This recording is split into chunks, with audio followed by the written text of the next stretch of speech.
Oh, good evening. You are watching Co-op for Two, broadcasting live from Champaign, Illinois, Friday, October 25th, 2024. It's around 10 p.m. here in Champaign.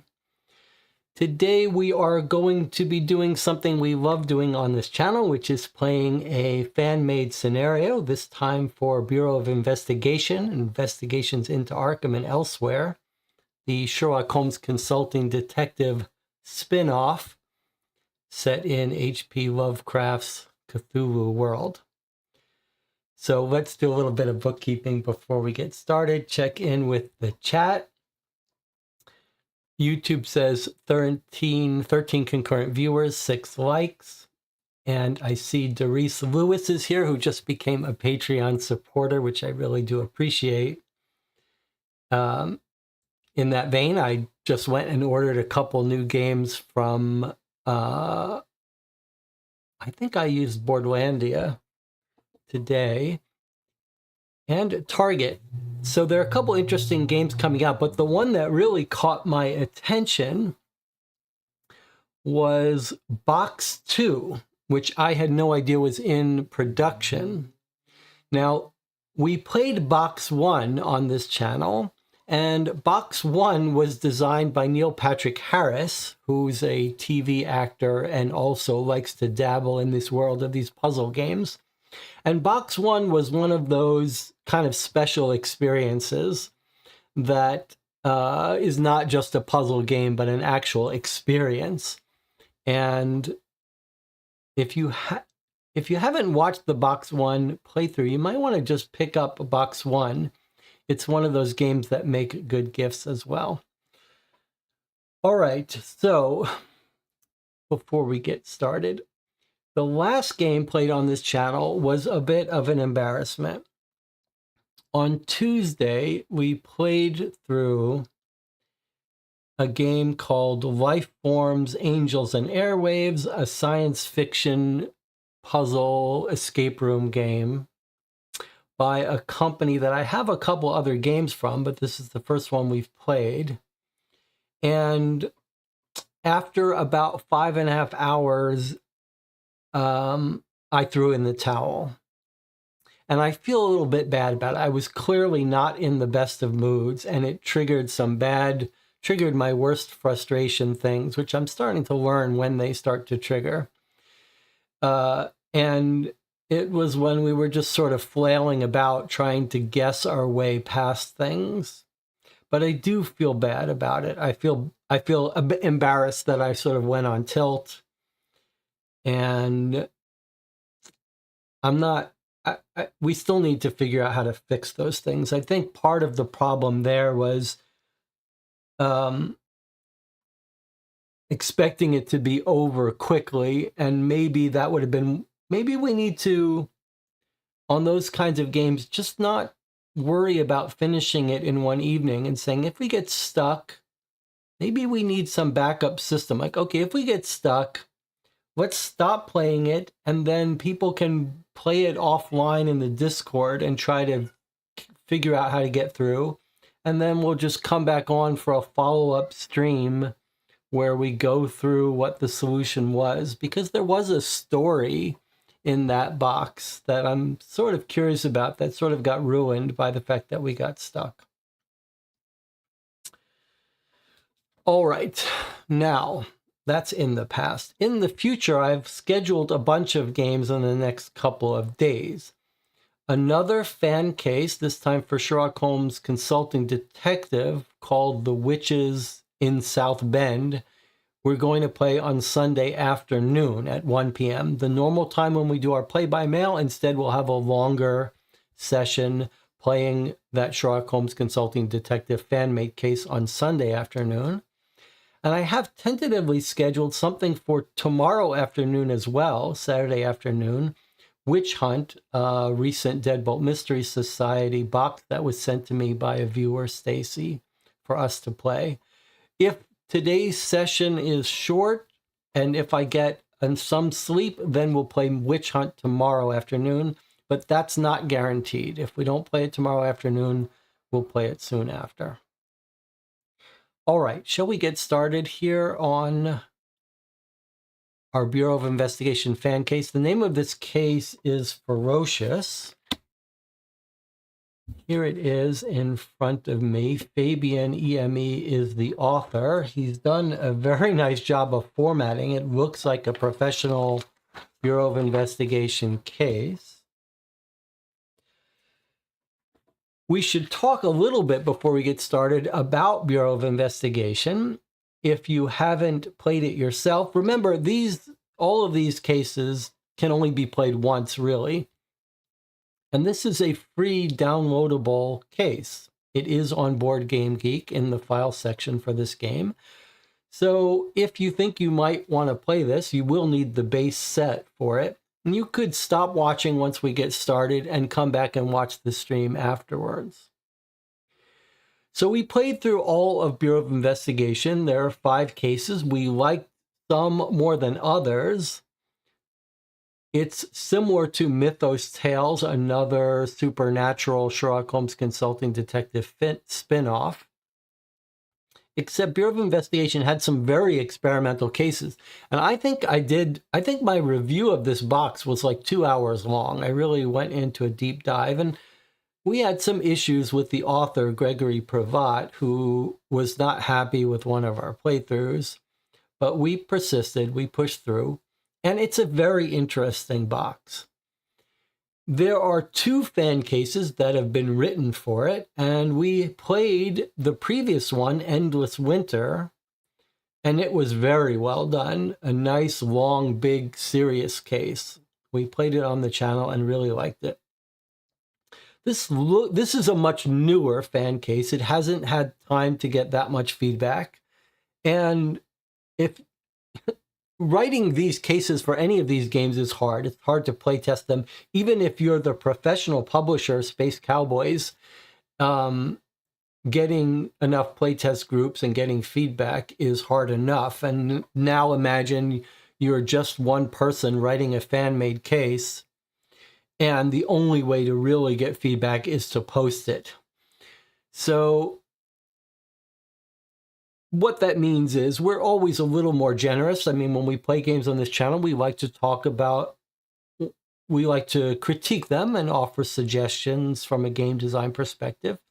But we try to remember when we do these fan-made cases to be a little more constructive and offer positive feedback. So constructive feedback. So as we play, I hope we will keep that spirit in mind and try to offer some constructive feedback. But even without having said that, there is something very special about being able to play these games that only a handful of people on the planet have ever played and will ever play. This is a very small, special experience, and I'm glad to be able to share it with you guys. All right. Shall we get started here? If you'll remember, Bureau of Investigation operates basically the same as Sherlock Holmes Consulting Detective, except for 2 aspects. The first aspect is that all of the leads come in parallel tracks. You can visit any given place or person either as an interview or an investigation. Basically, if you want to talk to the person there, you choose to read the interview section. And if you want to skulk around without talking to the person, you do the investigate. And then the other way that it's different is that in the end, you intervene. You pick 3 places where you think you can go to stop the threat. You're not simply answering questions, at least for the most part, but you're trying to stop the threat. So that's what you'll be thinking about as we play. And then typically there's time limits in the game, which we have mixed feelings about here. All right, let us get started here. Bureau of Investigation, Case 6. So Fabian has named it Case 6. A follow-up to the 5 cases in the box. All right. Here we go. U.S. Department of Justice, Bureau of Investigation Headquarters, June 10, 1929. J. Edgar Hoover calls out to you from the end of the hallway, which is bustling with activity as it is every Monday morning at the Bureau. You're headed to Arkham. We've got a delicate case on our hands, and you're going to need to stay sharp. I've got a bad feeling, Helen. Helen! A young agent, who was recruited at the same time as you, swiftly approaches your side. Here's everything we've got, Director. Helen hands him a telegram, which Hoover then passes to you. Immediate departure. Upon your arrival, head straight to the medical examiner and the central police station. They'll brief you there. Here's the telegram. Disemboweled corpse found. All organs missing. Coroner asserts injury not caused by tool or animal. Request expert on deranged killer paranormal. Lieutenant Phillips, Arkham PD. Special rules for this investigation. Paragraphs in the special section are only accessible if you obtain their number first.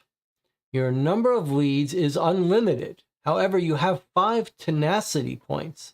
Some leads will cause you to lose tenacity points, while others may help you gain them. If your total reaches 0, read Special Entry 777. This is not the end of your adventure. Some paragraphs will reveal a symbol associated with a number to add, e.g. star plus 10. From this point, when you encounter a paragraph that is associated with this symbol, you can read the paragraph as usual and then decide to stop there or to read the special paragraph next, which carries the same number increased by the number to be added. Okay, pretty cool. After reading one of the paragraphs, you always have access to the other. If a paragraph contains multiple symbols, they can be used independently or added together. Okay. There is no final intervention. It's your deductive abilities that will lead you to the correct paragraph. Only read the solution if you give up on the investigation. Okay. So there's all the things I mentioned are not true. There's no time limit in this game. And you don't turn to the solution when you think you understand it. We have to figure out where to go to solve it. And then the game will end on its own when we go there. If we give up, we read the solution. All right. So let's get our notes out here. We're already told 2 places that Hoover wants us to go to first. He says medical examiner and central police. Okay, and then it says consult the map of Arkham, the directory, and the June 10, 1929 newspaper, which is provided. So the map here is double-sided. It's Arkham on one side and a larger Boston area on the other. Any given case tends to use just one of them. So we'll be in Arkham today. Then here's the directory. Smaller than Sherlock Holmes Consulting Detective, but here it is. And newspaper, which should be here. Okay, so let's take a look at the newspaper. Lately, we've been just skimming it and then going back to it as we go. Editorial, aggressive dogs in the street. Okay, Monday, June 10th is today. Let's see. Several passersby have reported rabid dogs in the cast of the city. In the east of the city? This is very small print. In the east of the city. These dogs seem to be driven by rage so powerful that they attack each other in the street. Several of these animals have died, slaughtered by their own kind. Although no passerby has been attacked so far, the police are advising everyone to be vigilant and stay away from stray dogs. All pet owners are urged to keep their pets tied up or locked in their homes until further notice. This sounds like it could be relevant to our case. Like, is something making these dogs rabid? Is there some rabies-like thing? Veterinary surgeon Dr. Bestianel,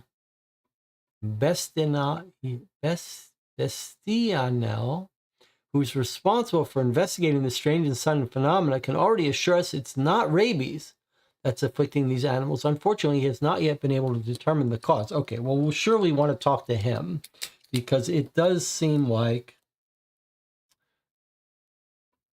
this could be creating someone filled with anger or some beast. We don't know how much of this case is supernatural. Okay. Is that a dog? What is that? I guess it's a dog under a net. Okay. Boxing classes. Divine wrath. What's this? On Sunday before Mass, the sexton of each church mysteriously disappeared before the service.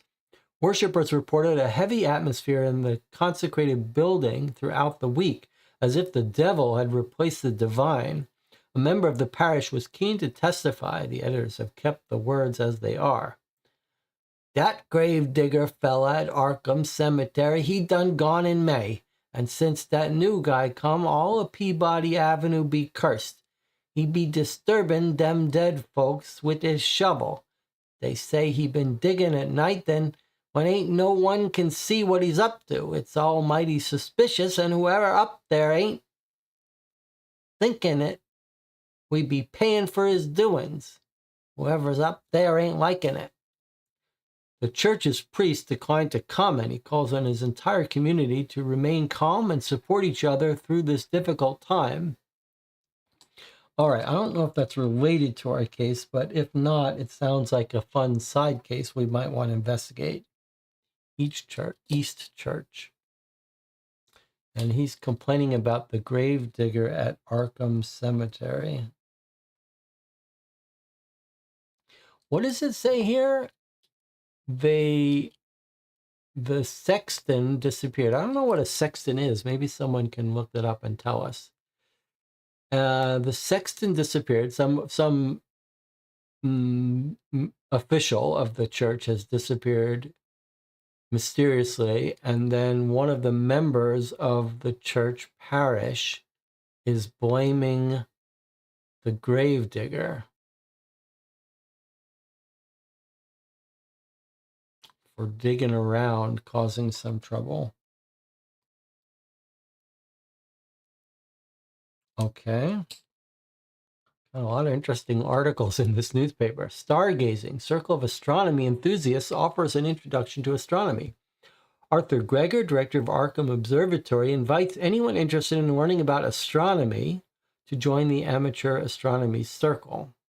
Okay, we're gonna purposely not read all these so that we have something to do later. Classified ad, revolutionary optics. This seems more astronomy related. See the invisible. A new optical system, corrective lenses and microscopic lenses. Then there's some industrial real estate for sale. A pub has closed, the Keene Pub. Again, we're going to force ourselves not to read these so we can come back. This sounds like our case. $500 reward for information. Arkham Central Police Station offers $500 in exchange for information leading to the arrest of the criminals behind Arkham's ongoing organ trafficking. $500 seems like a lot of money in 1929. Okay. As we revealed in previous editions, a major organ trafficking operation is underway in the Arkham area. Law enforcement agencies are actively investigating to dismantle what appears to be a highly organized, sprawling network. Arkham Commissioner Gordon Sullivan recently passed on some very worrying information. According to him, it's highly probable that public administrations have been infiltrated by the network. The possible corruption of certain high-ranking officials is currently under investigation. He also gave more details on the case. Part of a mafia organization that stretches across Massachusetts has changed its activity to specialize in the highly lucrative organ trafficking business.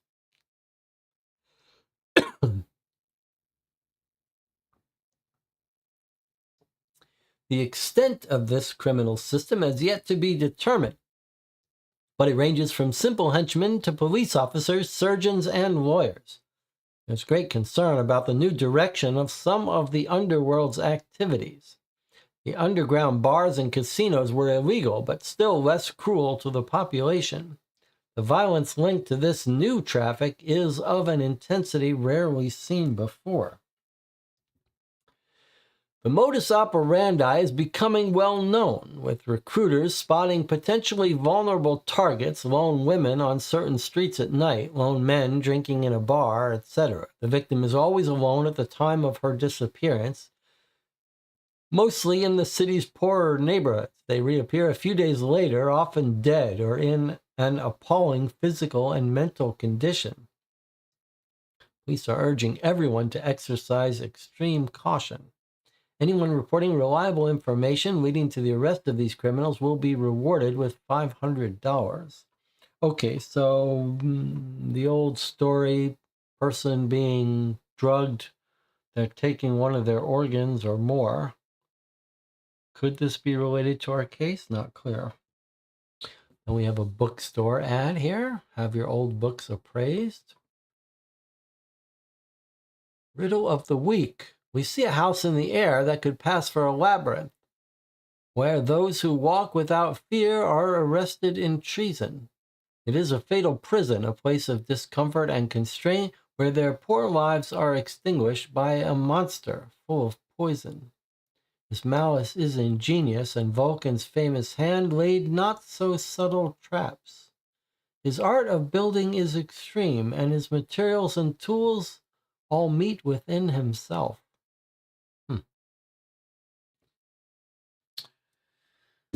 Okay, so let's remember we haven't read everything. We haven't read about the Keen Pub or the stargazing,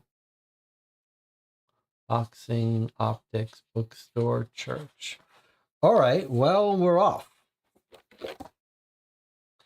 So we've got a couple places we want to investigate. He told us to go right to the medical examiner to start off and the Central Police. But if you think you might want to play this game yourself, now is the time to leave the channel, because we're going to get started and visit the medical examiner and take a look at what is actually going on here.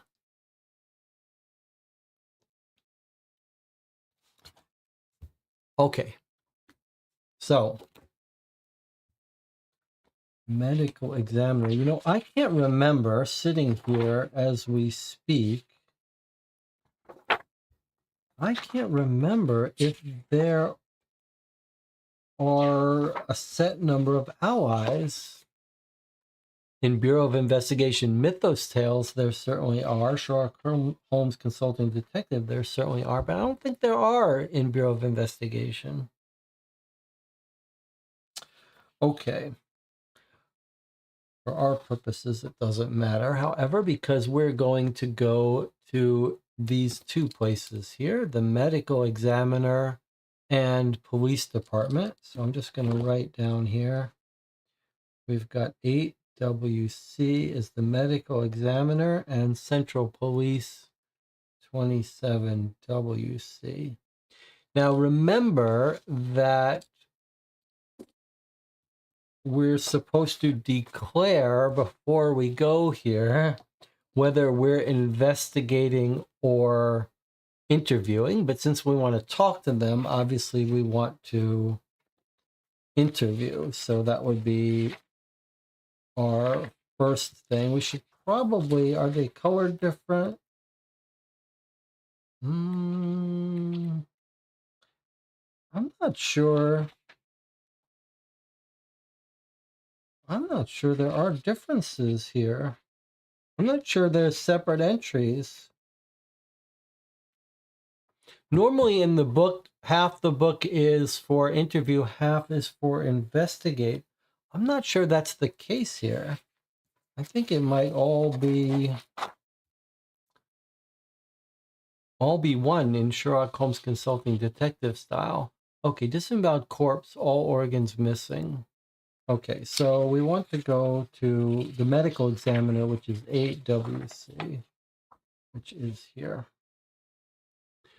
The medical examiner's office is located in a large building housing several businesses and apartments. A strange contrast, life carrying on at the surface, while in the basement, death reigns.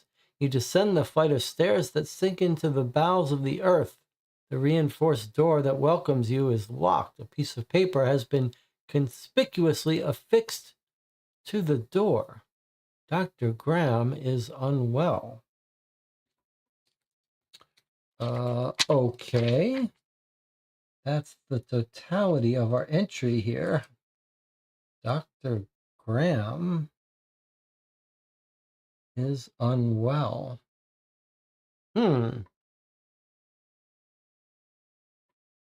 Okay, well, we could go right to the police. That would make sense, but I wonder if we shouldn't look up Graham before we move along. So there is a Roger Graham. And if we look up healthcare, do we have a Dr. Graham in healthcare?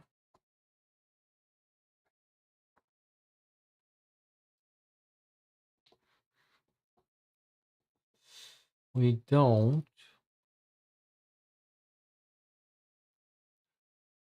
17 Northeast is Dr. Horowitz. We do have a Roger Graham, who's also at 17 Northeast. So that's clearly some sort of medical place. Okay, well, I'm going to make a note that we should go see him. But let's go to the police first. Police station is 27 WC.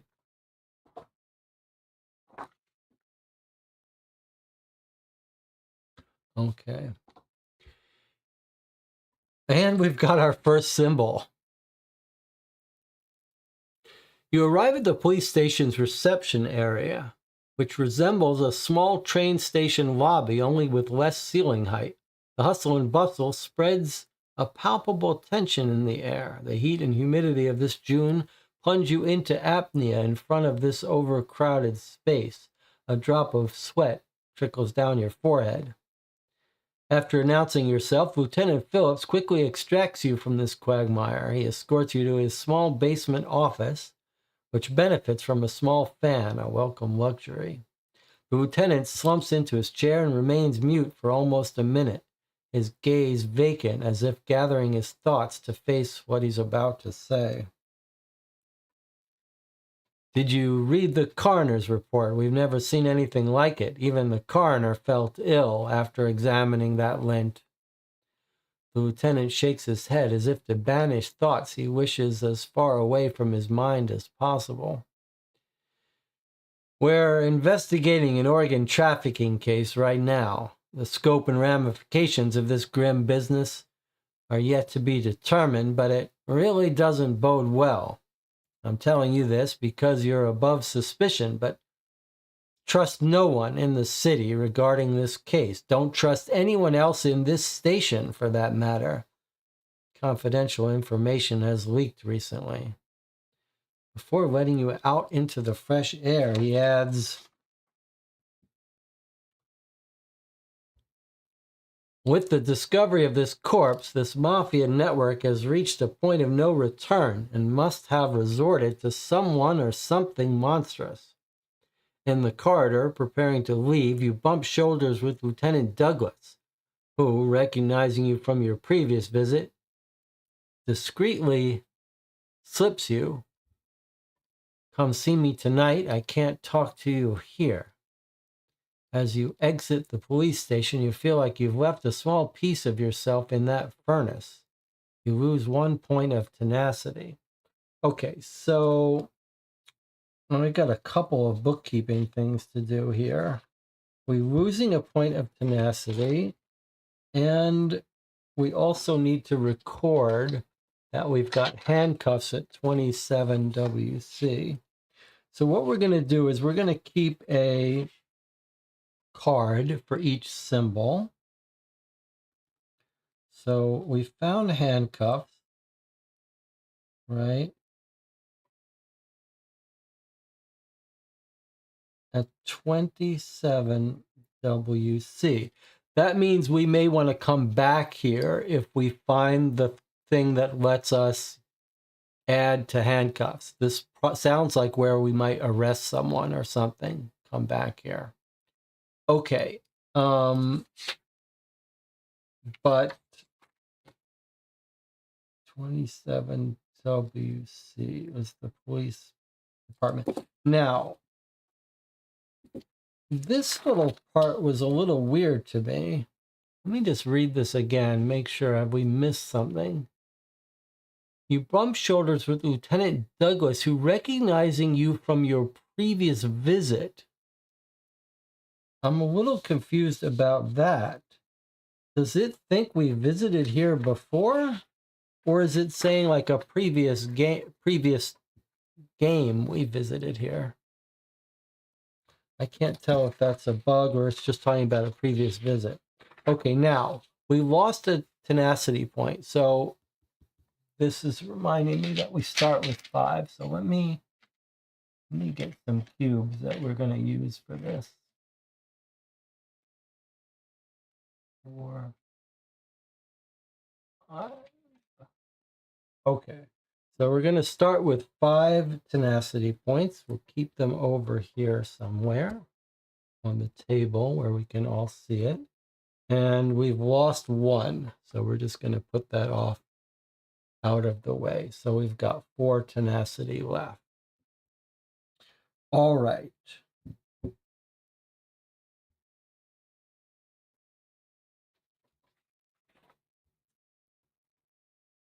And that was Lieutenant Douglas. What did he say to us?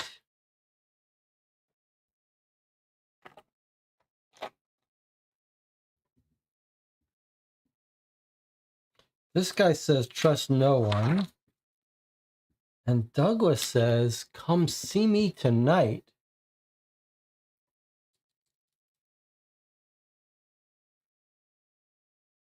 Come see me tonight. I don't know how we're going to do that.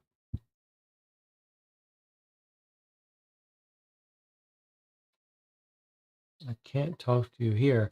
All right, well, there's some real paranoia going on in this game, in this city, right away. This guy tells us don't trust anyone in this station. And then we've just been approached by someone in this station saying, come visit us tonight. That's a little troubling. Okay, so what I want to do without showing you guys is I want to just confirm for myself that there isn't a separation of investigate and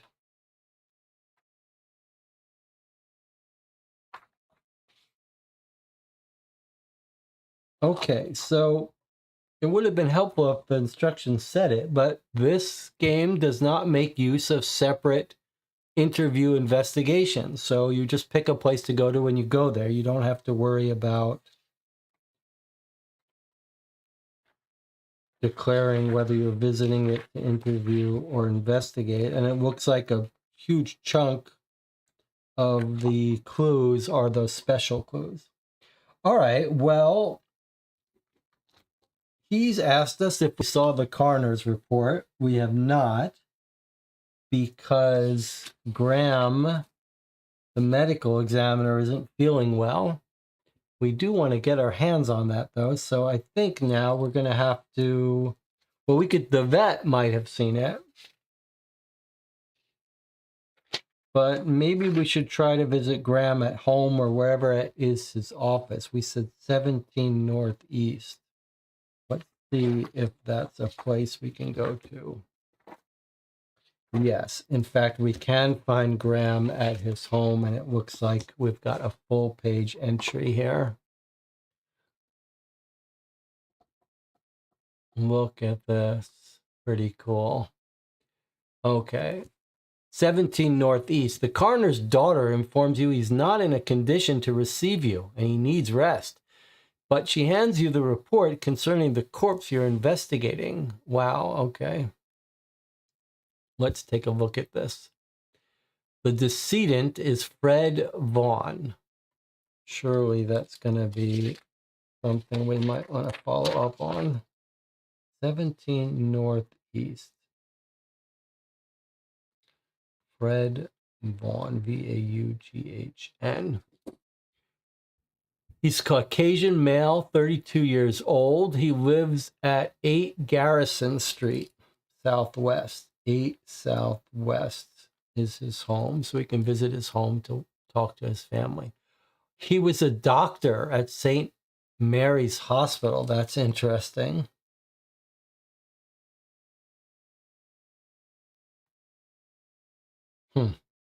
Okay.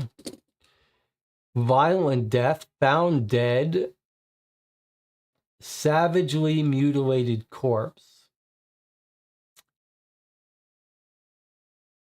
Notification by Dave. What is this name? Dave Moss. Does that mean that he's the one who's found the body? Dave Moss. And we're given his address. 17 Wych Street, EC. Okay. Arkham police are investigating. Let's see.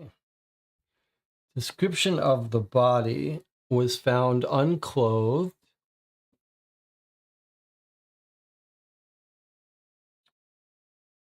Black eyes, black hair, unknown beard. 6 foot tall, 158 pounds. Body temperature, liver color, rigor. Liver was absent, no liver found. Okay, rigor meaning fairly recent. And this says total evisceration. Numerous claw or blade marks on the torso and belly. However, the marks correspond to nothing known. Deep vertical incision. Rib cage has been crushed. Heart, liver, lungs, stomach, most of the intestine have been removed, roughly removed. So claw marks, claw or blade, but they can't recognize the claw or the blade. Deep vertical incisions.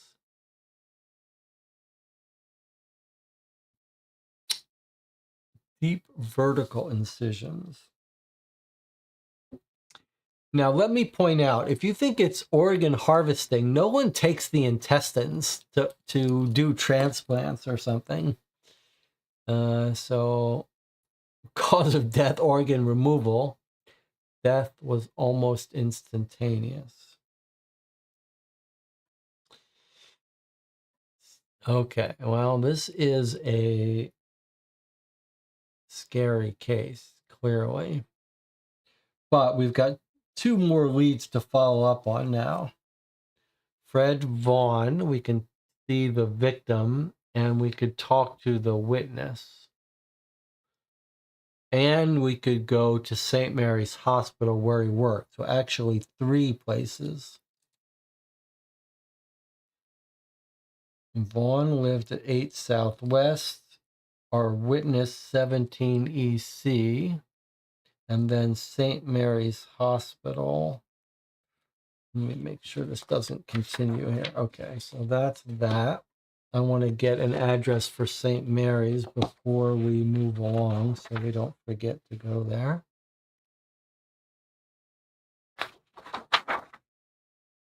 St. Mary's Hospital is 32 WC.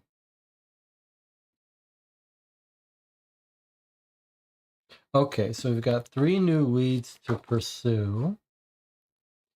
And then, of course, we've also got the vet. And when we enjoy these games, we tend to keep track of any locations to see if there's any spatial stuff we should worry about. In this case, we've got our decedent in 8 Southwest. So our dead body lived here. Does it say where they found it?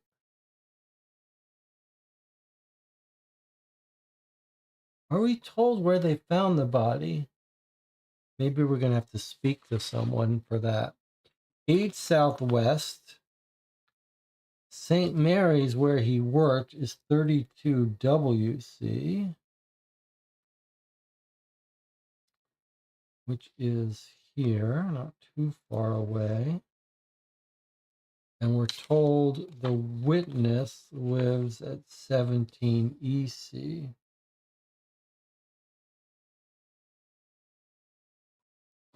Which is there.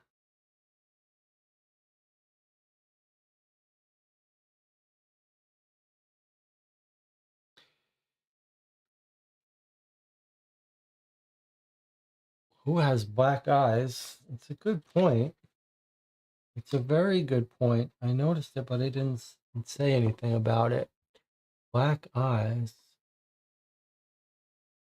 Well, maybe that's a clue.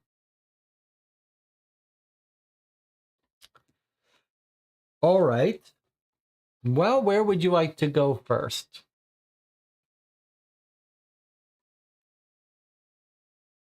Why did we lose the tenacity? We just got scared. I'm just going to mark down -1 tenacity. Why did we lose a tenacity? So the game said if you lose all your tenacity, then you read a special entry, but it doesn't automatically end the game for you. So I do like that mechanic of at a certain point you're forced to read something special.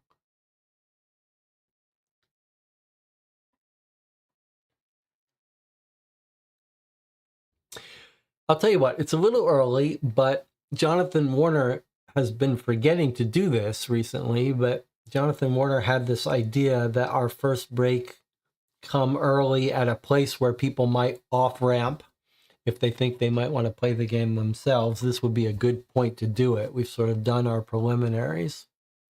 So we're going to take our first break here. If you think you might want to play this game yourself, you might want to stop watching now. For the rest of you, I'll see you in 8 minutes.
Okay, we're back.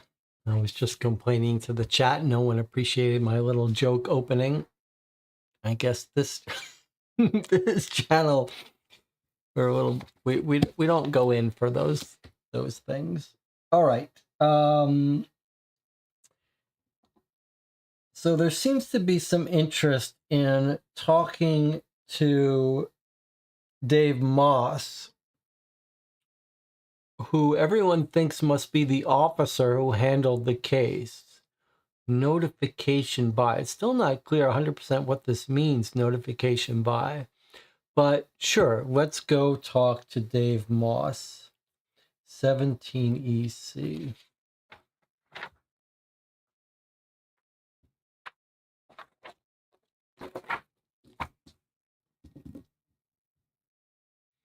Okay, you knock on the door of the cottage located on the left, shortly after the entrance to the cemetery. Dave Moss, the grave digger.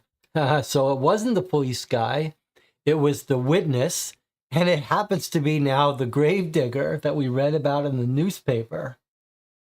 Dave Moss, the grave digger, opens the door slightly to examine you for a few seconds before letting you in. He's an ordinary-looking man, except he doesn't seem to pay much attention to his personal hygiene. His fingernails are thick and black, his hair has probably never been washed, and he gives off a very strange, strong odor of sweat. I'm glad to see a law enforcement representative, because right now it's chaos around here. The other day there were about 10 of them throwing vegetables at my windows. People are crazy. I'm just doing my job. It's not my fault that my predecessor died. I didn't do anything wrong. Huh? The eviscerated corpse? Yeah, I'm the one who found it on Saturday morning. It was right near the grave of the last body buried the day before. I first thought someone had come to dig up the deceased, but nope, he hadn't moved. I didn't hear anything during the night except for a few dogs barking and didn't see anyone, and I don't even know how the poor man could have suffered what happened to him. No footprints or animal tracks near the corpse. I didn't touch anything until the police had arrived. You leave Dave Moss without being certain of his sincerity, especially as his smirk when he closes the door doesn't reassure you much. Okay, well, that was pretty interesting. So the grave digger has found the body, and he tells us now where it happened. Gives us a couple details. First of all, I just remembered we can be writing on this. One of the nice things about the printing your own fan cases, you can write on it. You can make note when you visited places and even underline important parts. So Dave Moss is the gravedigger. Couple of interesting things he told us. He said, my predecessor died. That's interesting. His predecessor died. We don't know anything about it. He says he found the corpse on Saturday morning near the grave of the last body buried the day before. So there was a body buried on Friday. And we're told what day it is here on Monday. We might want to make a note of that in case we learn about who was buried. But then he says he thought someone dug up the guy that was buried, but no, he hadn't moved. So that's important. It's not like a reanimated corpse came up and killed him. That body, the dead body, is still there, or it went back down. He mentions dogs barking, a little bit interesting to us since we heard the newspaper article about the dogs going crazy. But this part is quite suspicious. No footprints or animal tracks near the corpse. I mean, that sounds very important. That seems very significant to us. It wasn't a strange odor. Sorry, I misread it. It was a strong odor. So nothing strange about his odor, just strong of sweat. But look, this to me feels like the biggest clue that we've read here. No footprints or animal tracks. Like if our theory was that some wild, crazed animal, man, corpse, whatever did this, it would leave tracks. So that's very odd. Unless we're being lied to. No tracks. Very weird. Okay, so I'm just going to make a couple of notes here. No tracks, but also scene of the crime is the cemetery. So I think maybe we should visit the cemetery proper. Right? This is near the cemetery, but we could go to the cemetery ourselves to check it out for ourselves. And then there's two little details that sound like they might be worth us pursuing. One is the predecessor. What happened to him? And predecessor, the cemetery. And then who is the corpse? Because this is some supernatural world. The corpse is still there. He hadn't moved. That means he could see the dead body they buried the day before. Is it possible that like the body is reanimated, killed this guy, stole his guts, and then went back in its grave? So I'm going to put a note about the buried guy on Friday in case we can identify who that is. That is a very interesting thing. Okay, so that was the witness we've just talked to. We could investigate him by going to the church, but it sounds like maybe we should go to the cemetery and see the scene of the crime for ourselves, doesn't it?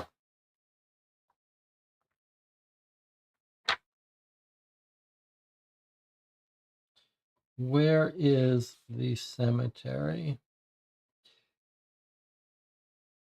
Okay, well, unfortunately, the cemetery doesn't have a separate entry. It's also 17 EC, which is where we were. So I'm not sure we're going to be able to get any closer to the scene of the crime than where we just were, 17 EC. So that's it. That was the cemetery entry.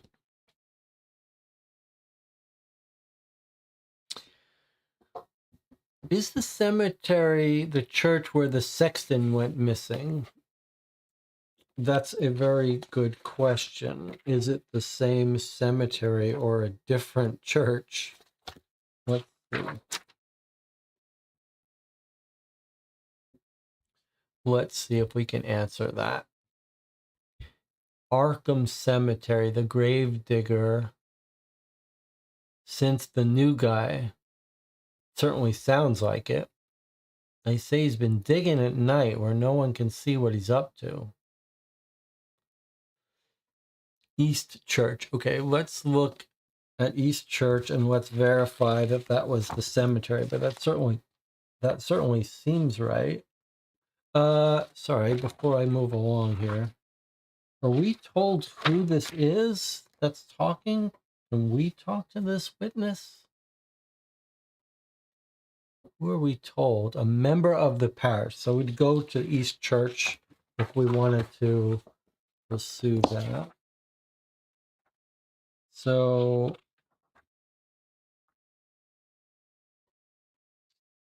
Arkham Burying Ground is where we were. It sounds like, and cemetery. Okay, so it does sound like that was the part. Well, Arkham Burying Ground is where we just were, but what is Arkham Christ Church Cemetery?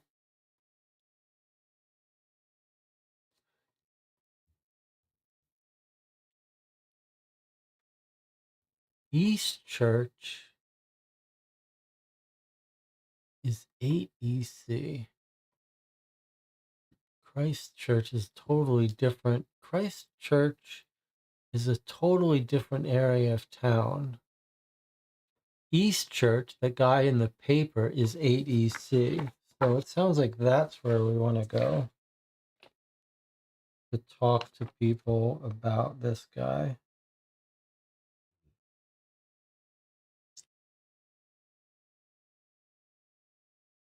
So we were just at 17 EC.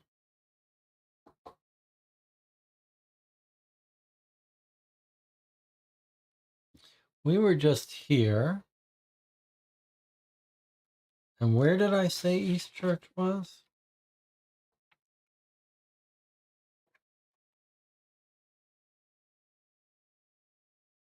East Church 8 EC. Right there. Okay. So that's 8 EC from our newspaper related to this guy. So I'm tempted, while we're here, maybe we just go across the street to East Church and ask a little bit about this guy. Let's do that. Let's go to 8 EC and ask a little bit about the gravedigger and if they're not happy with him. While we're there, right?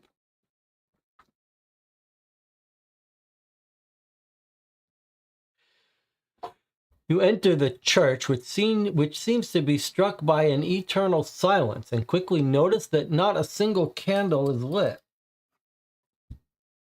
The holiness of the place has clearly given way to a most morbid atmosphere. The man of faith who comes to meet you looks grave and seems to be on the brink of a bottomless precipice.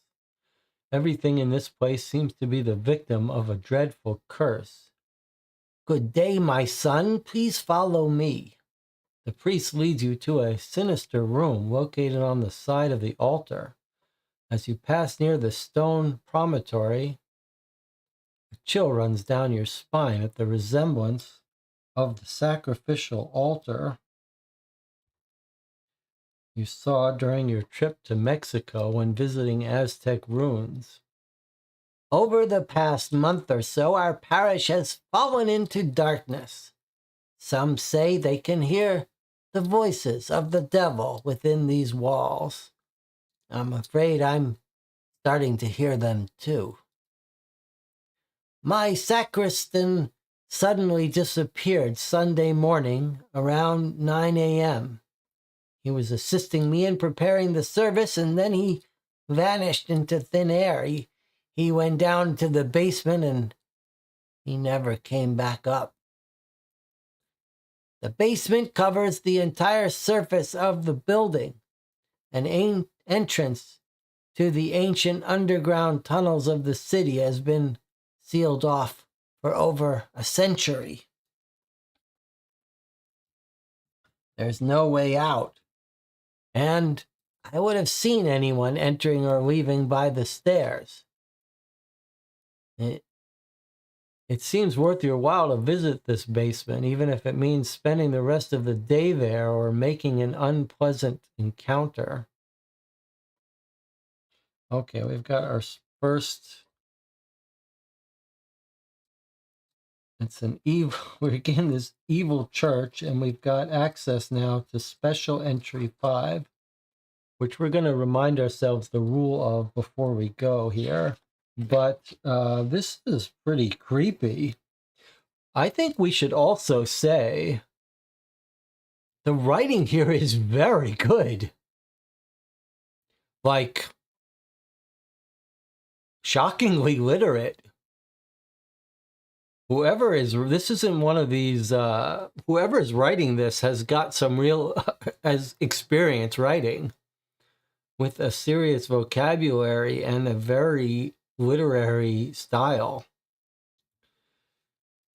A nice, creepy atmosphere. Like, this is spooky. Okay, so, but we're told some details here we might want to make note of. Disappeared Sunday morning around 9.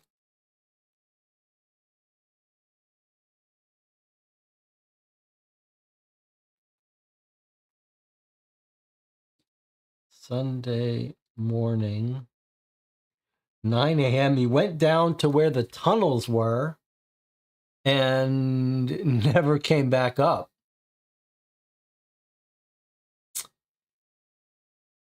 Ooh. But we're not told here what's made this some evil place. He says he's starting to hear it's a victim of a curse. Okay, so it didn't always used to be this way, but recently it's become like a curse. And the newspaper seemed to suggest when this started. Not a date, but what has happened. Went down to the basement. Okay, so then the game seems to suggest, the game says, it seems worth your while to visit the basement, even if it means spending the rest of the day there. So are we going to lose a tenacity? All right, so probably we're going to go down there, but let's reread the rules about these special locations. All right, so we've got the address of a special location now, SPE 5. And what does it say? It tells us about the pluses. We can go to these if we want to. This is not a plus thing. This is just a different place. All right. Well, let's go down to the basement. I mean, unless we want to wait Do we need to wait till we know a little bit more about what's going on down there? I'd like to wait until we get a gun or something. It doesn't seem like, I don't feel like we're that well equipped to handle the basement right now. But, I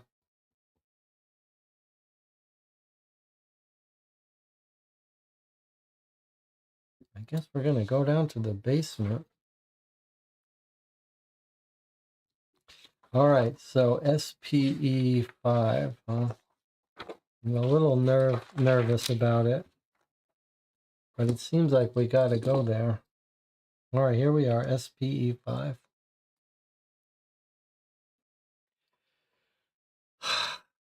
The basement appears to have been abandoned for several decades. Spider webs and dust form opaque veils at all wall angles, hindering your progress. The deeper you delve into what begins to resemble a tomb, the more the angles of the walls seem to lose their shape and coherence. They arrange themselves in impossible non-Euclidean positions. Soon you dare not move, paralyzed by fear. You sense a presence, but you can't explain it because your senses detect nothing, no sound, no smell, no silhouette. Feeling the paranoia rise, you gather your mental strength and hurry forward. You hit a wall with your nose and forehead, which has the merit of putting your thoughts back in order. In the wall, a door-like shape is clearly visible, blocked by a layer of bricks and cement that probably dates back several decades. According to your sense of direction, this old opening must have led to the north. Despite your observations of the absence of life in this basement, you perceive the unsettling presence again and decide to return to the surface. You lose 1 point of tenacity. Okay. Must have led to the north. All right, well, we lost the tenacity just like we feared. So I'm going to take one of our 4 remaining tenacity points and move it over here. We've lost it. We've only got 3. We don't want to see what happens when we lose 3. Game says we could get more. So we should think about where we could go get more. Maybe go have a drink somewhere or something. But let's record. SPE5 is under 17 EC, and we're going to say that a brick door leads north. So this way. Sorry, we're in East Church. So this way. Not much more north here. I wonder if we'll find anything this way.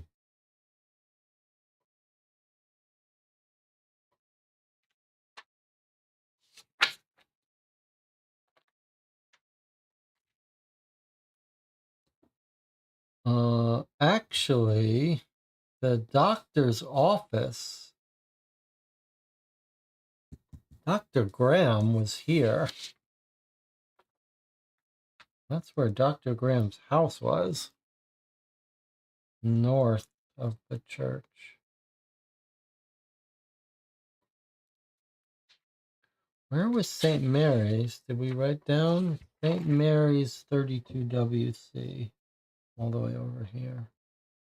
We don't know anything more to the north. The river, I guess. Okay.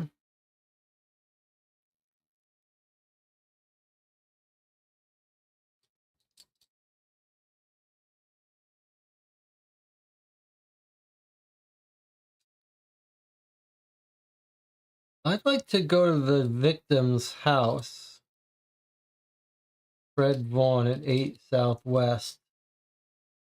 See what, if he's got family that can tell us what he was up to the day he died.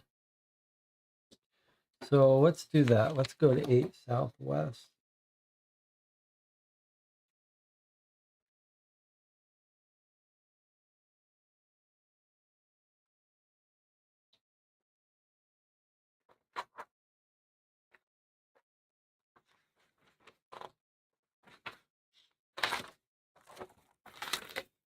Okay, 8 Southwest.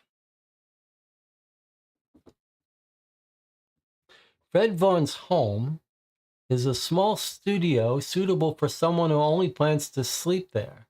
Given the absence of furniture apart from the bed, a small table and a chair, and the unpacked moving boxes, you understand that the tenant is not a homebody. There's no dishes in the sink, no dirty clothes at the foot of the bed, just a jacket in which you find a piece of paper with a handwritten inscription, MSBWC, and then it's got a symbol plus 15. The boxes could contain something interesting, but you feel that this search might take you a long time. Okay, so that's what the tenacity is doing. It's doing delayed stuff.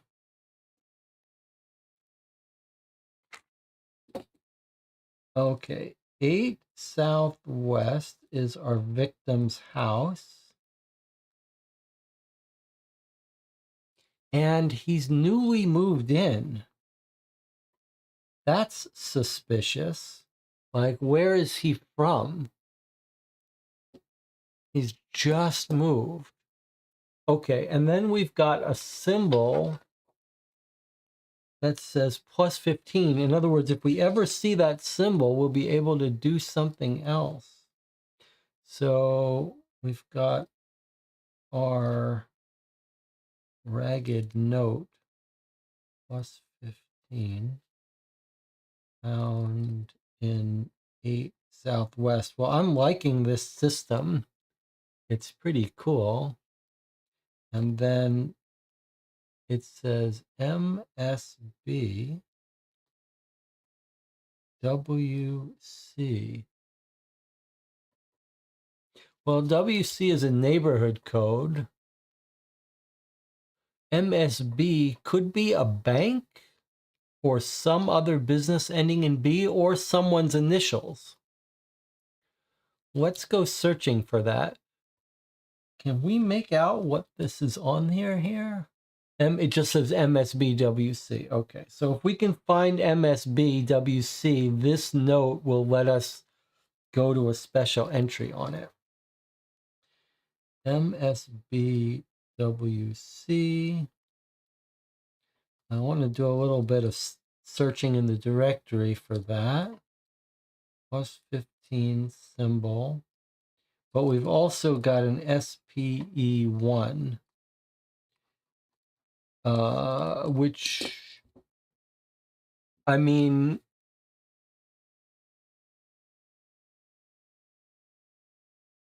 well, from a role-playing perspective, there's no way we wouldn't search through those boxes as a detective. But we are going to lose a tenacity. I'm a little nervous to do that, but I feel like we have to do it. Or is it going to get us information about MSB that we could get on our own? I feel like I don't understand the rules of this, the philosophy of the system yet. But I definitely want to go through those boxes. But before we do, I want to see if we can't on our own figure out what MSBWC might be. And then maybe we'll do this. So MSBWC. So it feels like it's telling us a neighborhood. I want to see if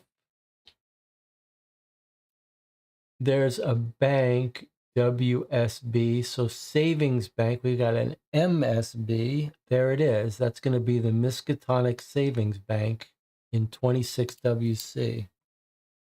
Well, that was fast. I think MSBWC is going to be the Miskatonic Savings Bank. And I think that means that when we go there, we're going to see that little note symbol. And I do remember that in the newspaper, there was a bank. Was that the Miskatonic Savings Bank? Sure enough, it was. Industrial real estate for sale, Miskatonic Savings Bank.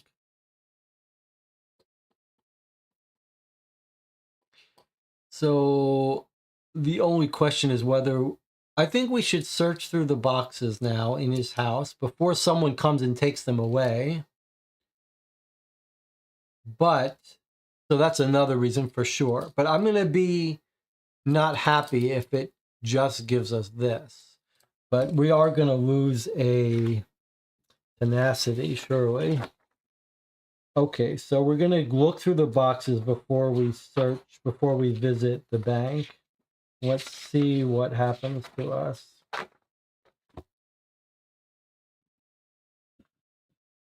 Okay. After calling, it's all typo. After calling in 2 agents and tearing open all the boxes in the small apartment, you have to acknowledge you've nearly wasted your time. However, you now have the certainty that Fred Vaughn only spent very little time here and must have lived somewhere else. One thing could be a lead, a pair of boxing gloves with a trace of blood. You lose 1 point of tenacity. Okay, so we've got a new symbol, and we know that boxing was in the newspaper, so that feels like it was worth it. So we've got our boxing glove symbol.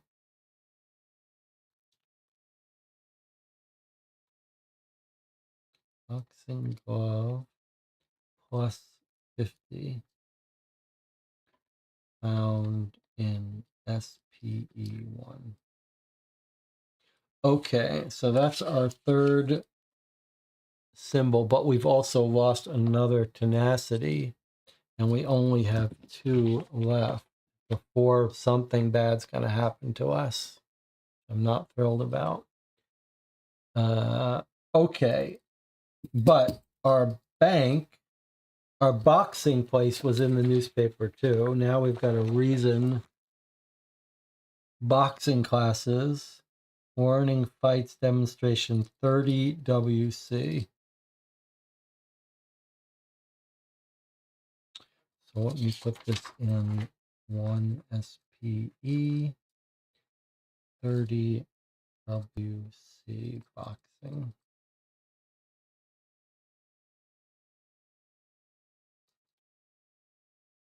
Okay, and then behind the green goblin. Okay.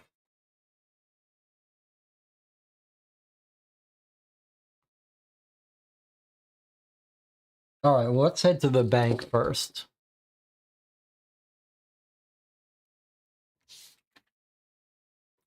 $26 WC is our bank.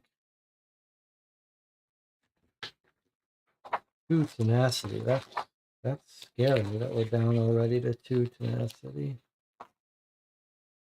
26 WC. Okay.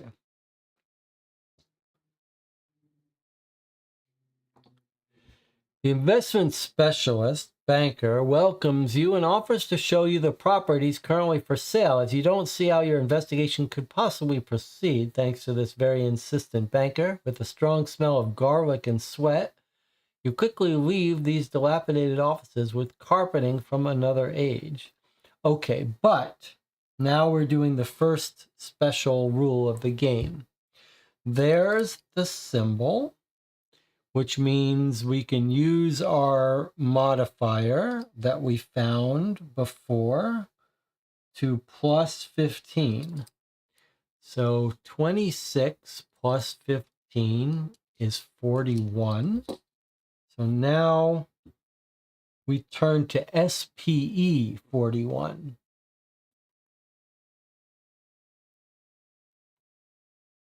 SPE 41.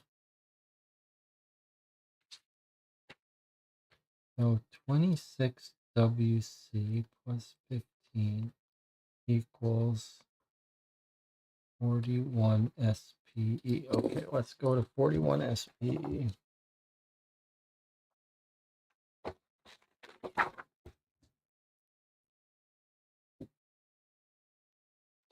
You've identified the initials of the Miskatonic Savings Bank as well as its neighborhood, so you question the branch manager about a possible connection to Fred Vaughn. After mobilizing all the administrative staff of the bank, the information comes quickly. Fred Vaughn is not on their list of buyers. Well, he could have used a fake name if he has fake papers. It's unfortunately a common practice within mafia networks. They have specialists that even some police experts can't identify. We've had to deal with some cases like that before. Since the start of the year, we've sold properties located mainly in the Northeast District. I'm afraid I can't provide any more useful information. He's not he's not on their list of buyers, but he could have used a fake name. Common practice within mafia. And he says mainly in the Northeast. Properties in the Northeast, which I will note is exactly the neighborhood where that hidden door heads towards. So I wonder if there's something going on with properties in the Northeast that's related to our case. So keep your eyes open for any place in the Northeast that we could visit. What kind of properties? Industrial real estate is what he's selling. Warehouses. We might want to just visit random warehouses. Okay. But if we're following this lead of tracking down Fred Vaughn, then our boxing clue might be the next place to go. So the newspaper says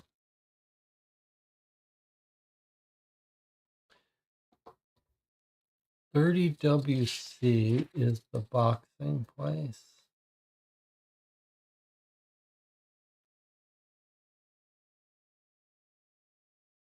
Which is behind the Green Goblin, in case we wanted to see if anyone in the Green Goblin knows anything about it. All right, let's go there. Let's see if we can't get more information on this guy, Fred Vaughn, who got killed. He's our best hope here. Okay, wow, this is interesting.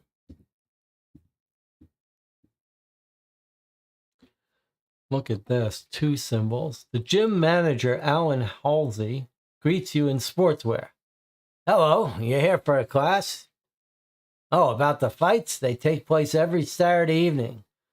Come and have a look. You'll see it's something exceptional. I invite you. When you refuse, Alan explains he needs to get back to coaching his boxers. So here we have 2 symbols. And the rules said weird things happen when you have 2. Like you can add one, you can add the other, you could add both. So this symbol system seems to be an alternative way to do the circled letters tag. Like normally what we're used to is it says, hey, if you have the tag A, you can go here. And there, this author is using these symbols as our tags. Like this is equivalent to, if you have tag B, you can jump here. If you have tag C, you can jump here. If you have B and C, you can jump here. It's a pretty clever idea. I'll have to think about whether it gives you anything else. Is it just another way of doing that exact same thing? I think so.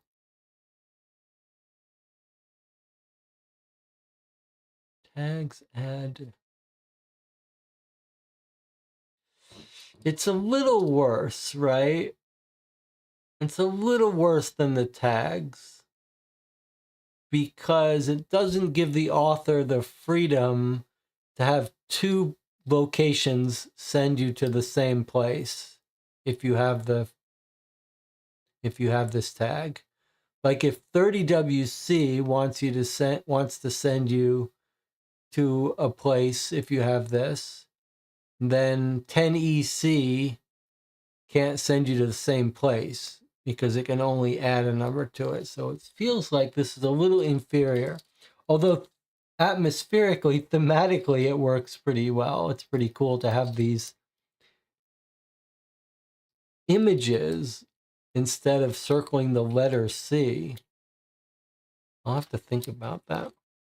Okay, let's do our plus 50 here. So we've read this and we're doing this. So we're going to 80, SPE 80. Because we found in his boxes a little bloody boxing mitt.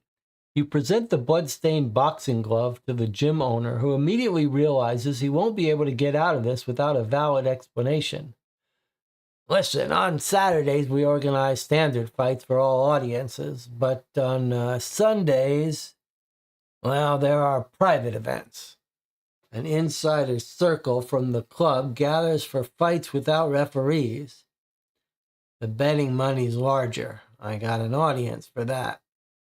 If it doesn't happen here, it would happen on the street or in an abandoned warehouse. At least here, fighters get away without too many scars. Most of the time. Red Vaughn? I'm not surprised he still has blood on his glove. He's a bloodthirsty one. He's here to hurt his opponent. Sometimes fights can accidentally get out of hand, but he always aims to make the blood flow. If you're telling me he's dead, well, I imagine it must have been violent and bloody. He was involved in shady business with unsavory people. If you want to get involved with these people, I suggest you take a trip to the Tar restaurant.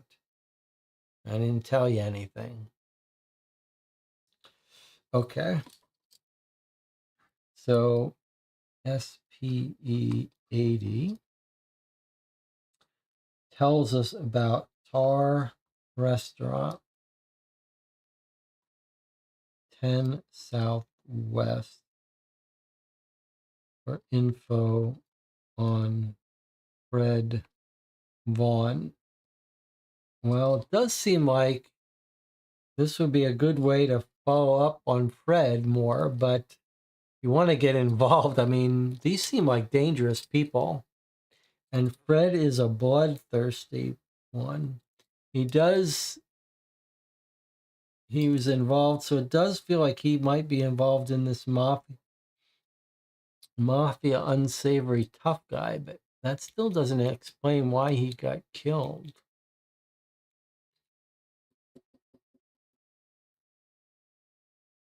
All right. Where would you like to go next? Oh, now, sorry, I almost forgot.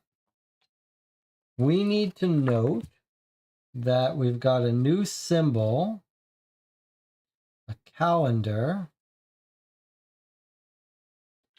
right? And we need to return to 30WC if we find, right? We've got a couple places we need to go back. If we find handcuffs, go back to 27WC.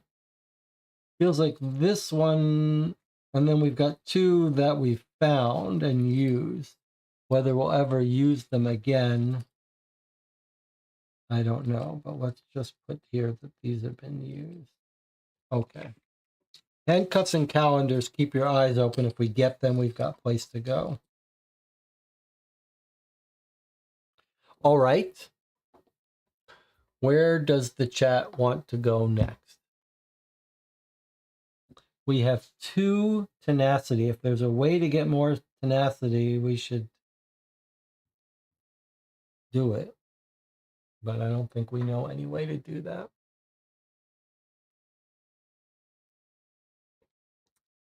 Jonathan says, should we go to St. Mary's where the victim supposedly worked?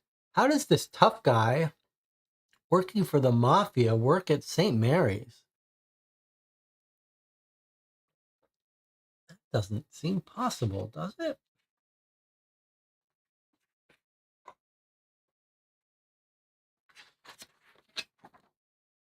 That just seems wrong. Occupation, he's a doctor? He's a doctor at St. Mary's. I think we're going to find that that's a fake ID, that he wasn't a doctor. Because we're being told this boxing guy who's bloodthirsty was a doctor at St. Mary's. That does not seem right. That does not seem right at all. But I agree that we should do it. We should follow up that lead. Let's do that first before we go to this restaurant. Okay, I want to visit St. Mary's and see if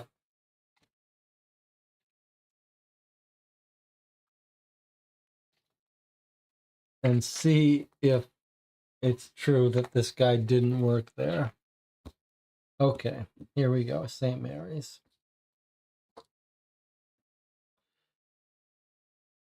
The hospital's main hall is crowded. Overworked nurses bustle around patients' beds, which face each other on either side of the room.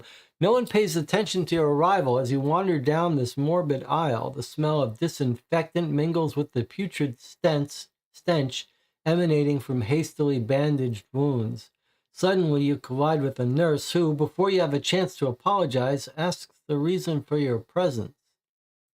Upon hearing Vaughn's name, she turns on her heel. "Follow me," she says. Fred Vaughn's office is as much a laboratory as it is a small library. Amid the scattered papers on his desk and the shelves brimming with books, you realize the police could spend a week poring over everything. The left part of the room forms a sort of alcove with a lower ceiling and seemingly thicker walls. On a chemist's bench, you notice some disordered half-full vials. You quickly suppress your thoughts to avoid imagining the sinister experiments that might have been conducted here. He spent most of his time in his lab. That's what he called his office. I have to be honest with you, the news of his death was more of a relief to the entire hospital. No particular incident to report. It was his attitude that was troubling. And I'm afraid I won't be able to help you any further. However, my patients need me. The nurse slips away without waiting for your approval. You have free rein to search this strange room, but you have a feeling it's going to take a while.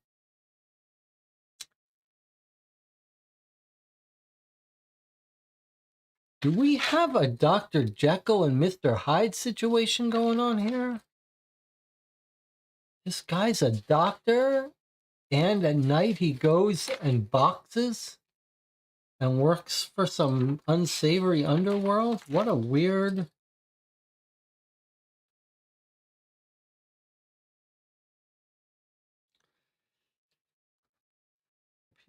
PE2.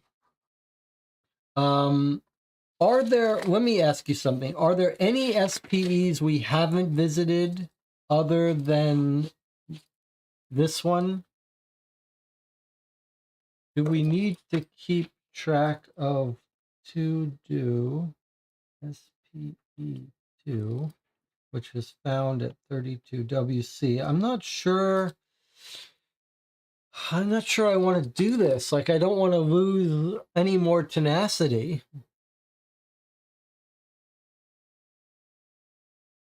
I'm really reluctant to lose more tenacity.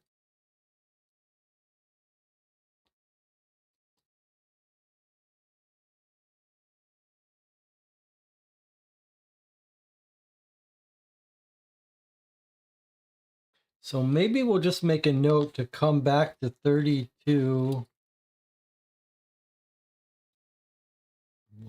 to make a note to come back here later.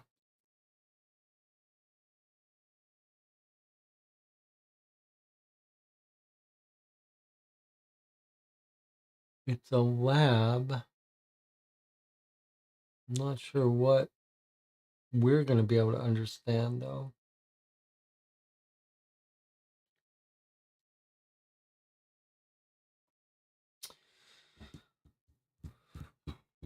DJ Moneycat says, I'd rather search around for his warehouse. He won't have anything too incriminating in his office. Unless he's conducting experiments that are doing something.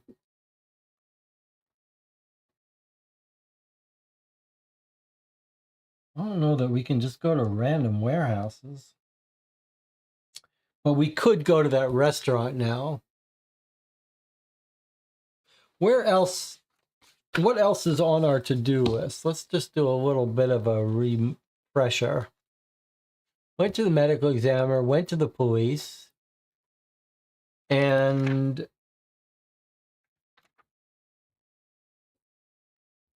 Lieutenant Douglas says, come see me tonight. I wonder if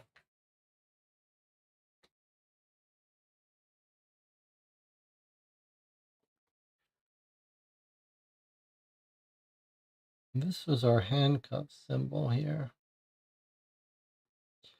How do we come and see him tonight? I mean, we could go to his... Do we knock on Lieutenant Douglas's door if we want to meet with Douglas?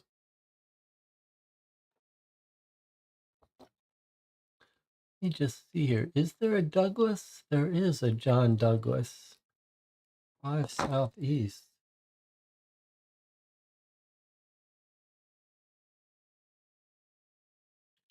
Like, we could go to his home. That's another place. I'm just trying to keep track of all the places we could go. Okay, we haven't visited the vet yet who's investigating the rabid dogs. We did go to the church. That's the evil church. We went to Dr. Graham's house, talked to his daughter. Graham was not willing to see us. I wonder if something malfeasance isn't going on with him. We went to the police. We can come back with handcuffs, but Lieutenant Douglas says, come see me tonight. We could visit him at his house.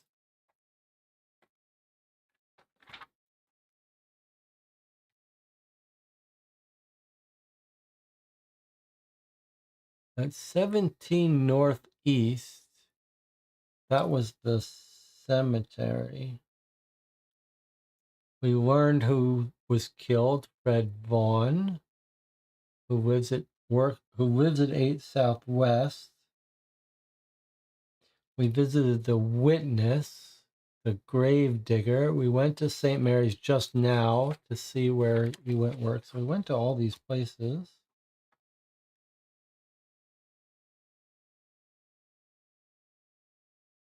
We don't know who was buried. We went to the church, 8 EC, and we went underground.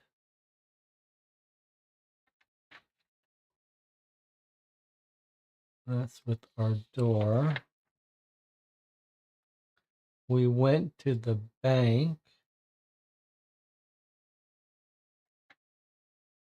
We went to the boxing gym where Fred Vaughn is in illegal boxing. We're told about properties in the Northeast. We could try to investigate warehouses, just knock on doors. We are told about a restaurant that we could visit. So I'm not sure we have anywhere else to go other than this restaurant and to search his lab.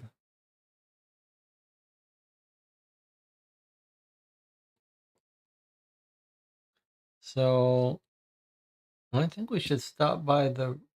John says we could read the rest of the paper now. That's not a terrible idea. All right, let's see if there's any other story in the paper that we missed that might be relevant to us. Okay, so we didn't read the stargazing article. Let's take a look at that. Circle of Astronomy Enthusiasts offers an introduction to astronomy. Arthur Gregory, director of Arkham Observatory, invites anyone interested in learning about astronomy to join the Amateur Astronomy Circle. Discovering stars and constellations is an all-consuming pursuit for this group of enthusiasts. The director adds that his professional teams have been witnessing extraordinary celestial events since the last moon's cycle, phenomena rarely observed and documented only in ancient astronomical writings. Do we have a werewolf? Facilities are located outside the city at SPE 4. So we could go there to avoid light pollution from human activity. The observation laboratory brings together the latest innovations in astronomical equipment, drawing on know-how from around the world. For the first time in human history, the equipment will enable us to observe phenomena of fascinating beauty. This is an unprecedented opportunity for the general public, and a unique event whose exclusivity must be measured. And then we've got optics for sale. Dr. Ainstree, corrective lenses, microscopic lenses. See the invisible. That seems like a microscope stuff. I wonder if that's going to tie into his laboratory. Like maybe we could study. Like maybe we're going to discover a vial of weird liquid at his lab, and we can bring it here to have it analyzed. All right, let's look about this pub. This is the other thing we didn't read. After 28 years of near continuous operation, Keene Pub will be closing its doors before the end of this June. The damage resulting from numerous fights inside the establishment represent too much repair work for the owner. The latter testified to our newspaper. It's impossible to carry on in this business, so I'm throwing in the towel. I'm giving up the business. The clientele in my establishment has become increasingly unsavory. Organized crime thinks that pubs in this town are their headquarters. They've taken over my bar as if it were their own home. On top of the protection tax, well, protection from themselves, they settle their accounts without any respect for the customers. I lost all my regular customers. The latest outbursts have deteriorated part of the establishment. It's gone too far. So more just flavor about mafia stuff. Bad, unsavory people that like to fight. This does seem like it might tie in with our Fred Vaughn.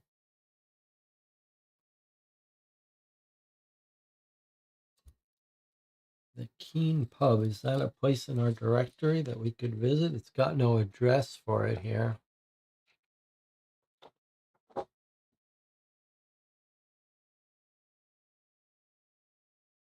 Pubs and restaurants. Let's just see here. There's the Green Goblin, which is right next to the boxing place. So you might expect that actually they might know him at the Green Goblin. So let me just write down Green Goblin is 30 WC. That might be worth us visiting. It's not been, it's been sort of mentioned. And then there's the Keene Pub. 7 Northeast.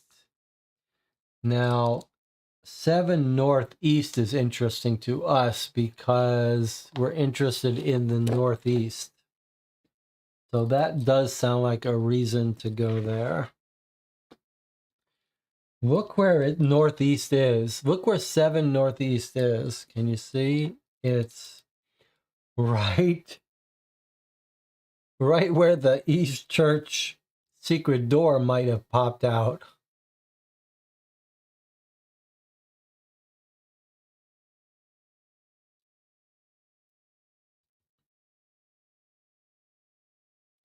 So Keene's Pub seems like a place we might want to go.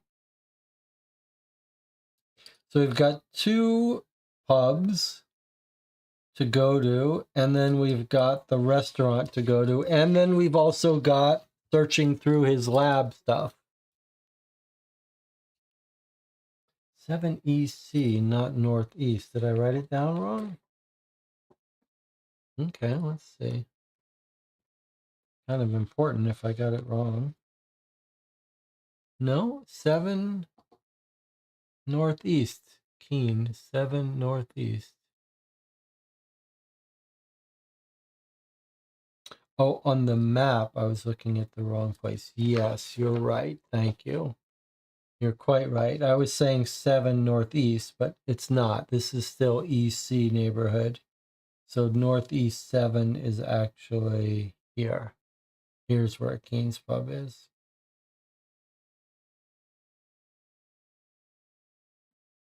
Okay, good point. All right, so we've got 4 places on our to-do list, not counting investigating any warehouses. All right, well, it's time for us to take another break first. I'll see you in 8 minutes.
We are back. It's just past midnight here in Champaign. YouTube says 16 concurrent viewers and 10 likes.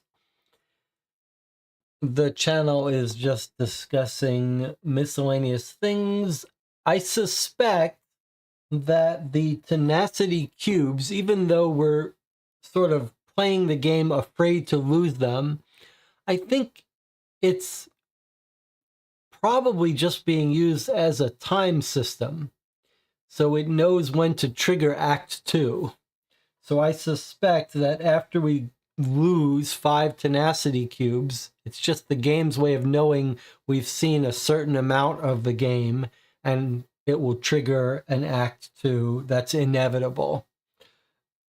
So I don't think it's a bad thing or a mark of us making bad decisions. I think it's probably just an inevitable amount of time clicking by. Having said that, I'm still inclined to avoid losing it for as long as possible. TJ Moneycut says we need some extra tenacity cubes for angels and airwaves.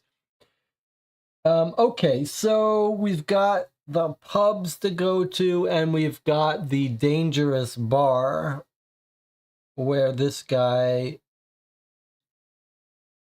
hung out with his friends. I'm a little nervous to go there. I'll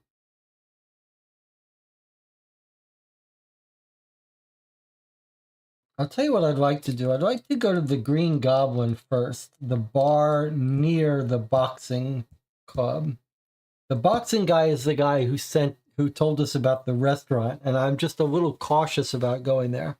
So why don't we go to the Green Goblin first, 30WC, see if there's an entry for it. There might not be.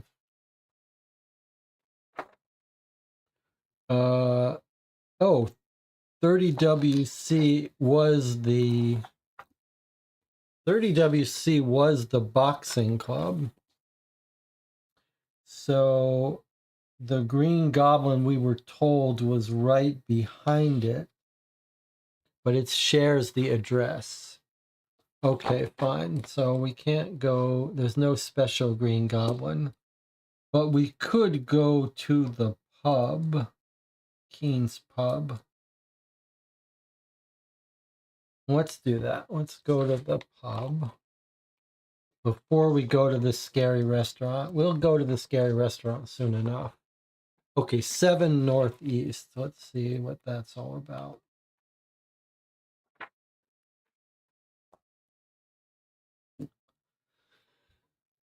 The pub owner is alone in his establishment, bustling around amidst boxes and furniture covered with sheets. Done. I'm done.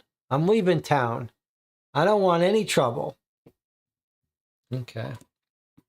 So that's it. He's being pushed out by the mafia that seems to be buying up stuff here and maybe scaring away people who work here so that they can buy up this area.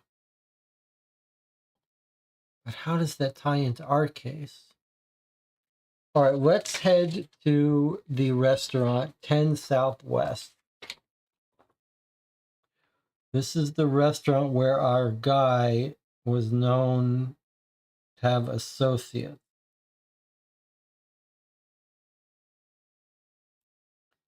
10 Southwest. Okay.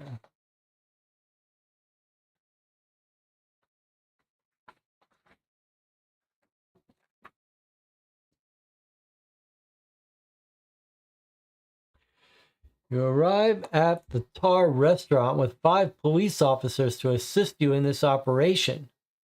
Your intrusion into the restaurant triggers a strong agitation from one particular table. All the guests rise to rush to the kitchens. Thanks to your experience at the BOI, you took care to post 2 agents at the back of the restaurant, which allows us to apprehend the fugitives. Their elegant outfits suggest you have just hooked some big fish. Unfortunately, such catches tend to not stay trapped in a net for long.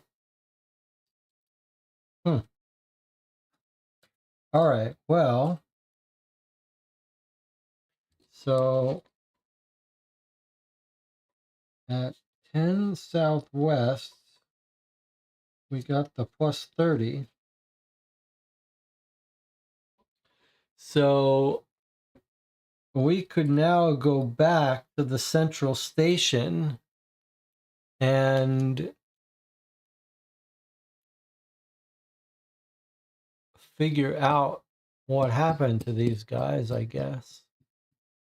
I guess we might as well, right? So 27 WC.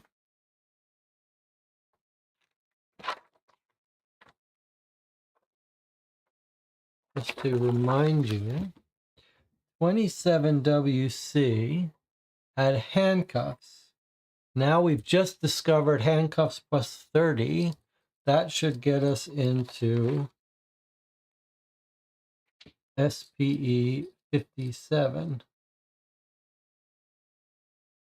which is 27 WC plus 30. Okay, let's see how that turns out. SPE 57.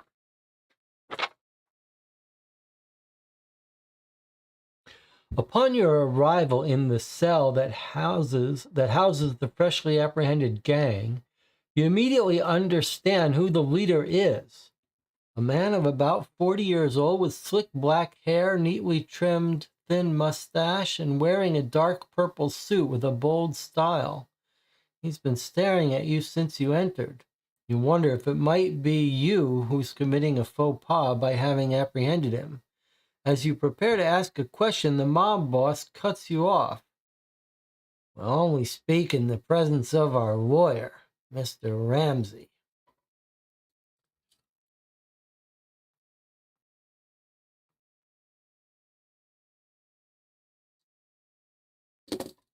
Okay.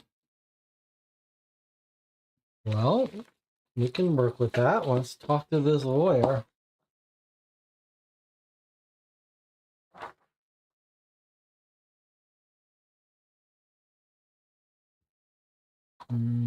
Attorneys. Kelvin Ramsey, 2 Southeast.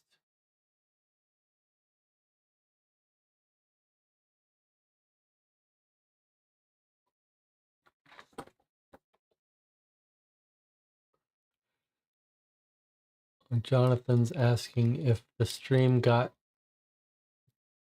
choppy for anyone else on YouTube. Let me show you the screen that I see on YouTube.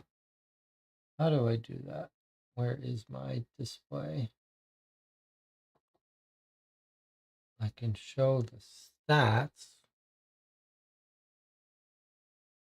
That's not really what you were asking about, though.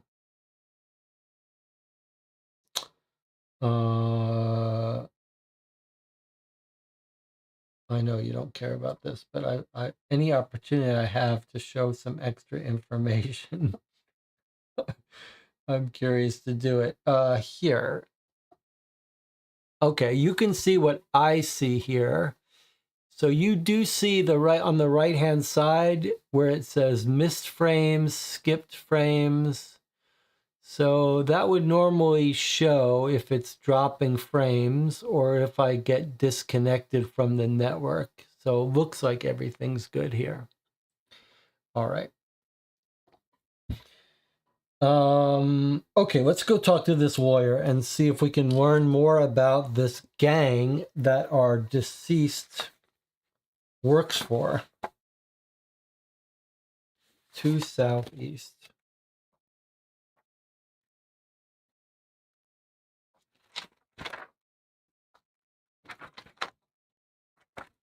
Oh, wow, look at this. You're surprised to find a law office right in the middle of this popular residential neighborhood. If the metal sign on the facade of the residence didn't indicate otherwise, you'd be convinced you were going to someone's home rather than professional offices. Upon entering, you find yourself in what would typically be a living room or dining room, but the worn wooden desk in the middle of the room and the overly made-up woman sitting behind it contribute to the pretense of a law firm reception area. You ask for Mr. Ramsey, but the secretary immediately answers negatively. Her answer was probably ready the moment she saw you enter. Okay, so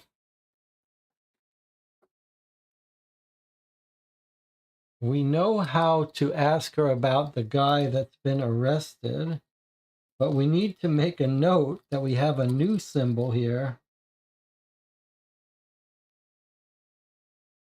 The scales of justice. 2 Southeast, we could revisit when we find the scales of justice. All right, so I'll add that to our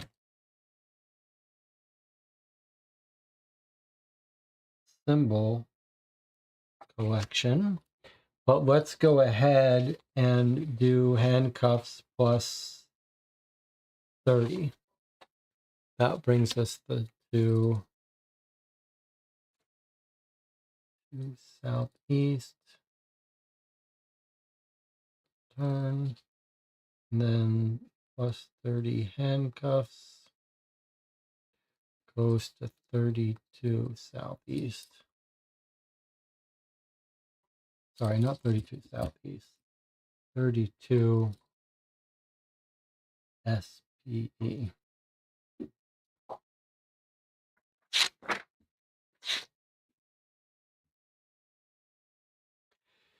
Your arrival coincides with the departure of the lawyer getting into his car. I'm going to the police station. My clients are innocent. The conditions of their arrest and detention are unacceptable. I'm going to speak to the governor and demand their immediate release. All right.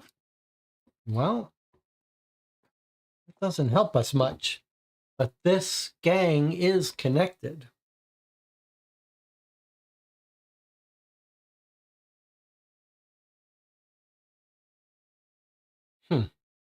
Well,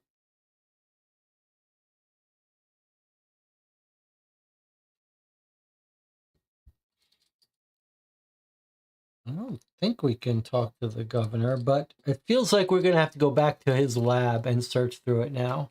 We were putting it off because we didn't want to lose our tenacity, but I think we're going to have to go back to his office and search his lab because I'm not sure what else That's the low-hanging fruits for us.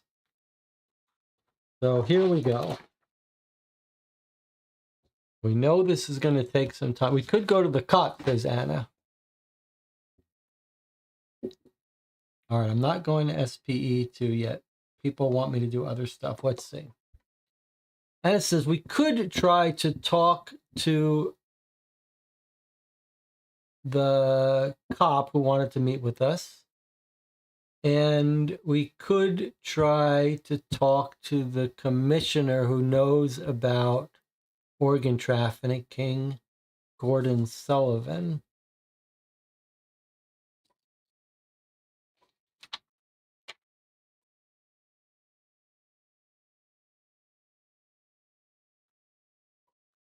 All right, let's see.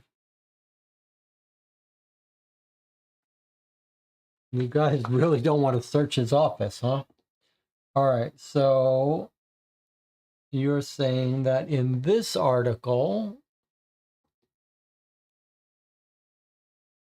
Arkham Commissioner Gordon Sullivan.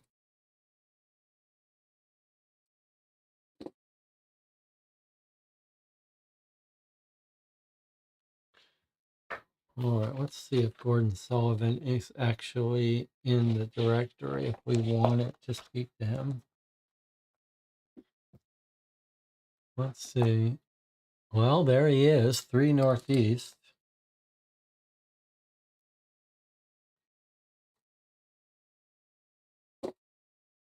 All right, so places we know about to go. We could talk to the guy who's offering the reward. We could talk to the police detective who wanted to meet with us at his there, but maybe we could meet with him at home. We can talk to this guy. We could go to any of the other newspaper articles. We could talk to the vet who's investigating the rabid animals. We could go to this bookstore, or we could focus in on our case and go to the lab. But the channel seems scared to go to the lab, but it is our case. It does feel like I think it's time to go to the lab to search his stuff. What if someone's going to destroy that evidence? I think it's time to go to the lab. I'm not sure what the chat wants to do, but my feeling is that evidence could get destroyed, and I don't want to lose it. So here we go. We'll do the other stuff later. They're not going anywhere. I want to make sure we don't miss the lab. What seemed like a tedious task turns out to be a real test of your mental health. The amount of documents to sort through is one thing, but their content, it chills your blood. This doctor must have surely done more harm than good. You try to forget the list of names marked deceased, followed by the experiments conducted by the mad scientist. Behind a row of books, you discover an opening in the wall, just large enough to fit a book. The book seems in poor condition, and its content is indecipherable to you. This find puts an end to your search, and you take advantage of the fresh air to vomit into a bush before continuing your investigation. So as we suspected, we lose a point of tenacity, and we've got a book symbol.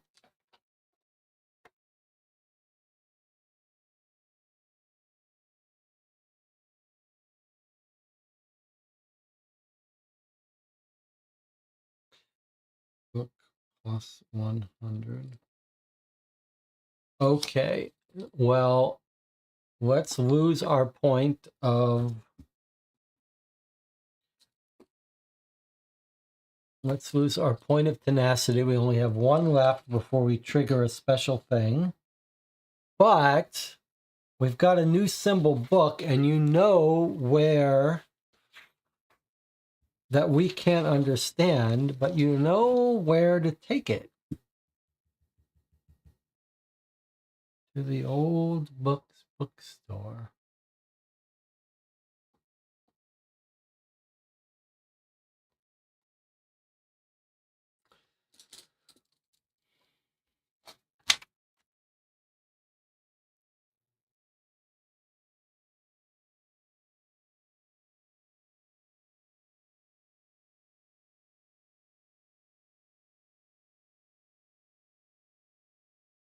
Let's go here. 13 Southwest.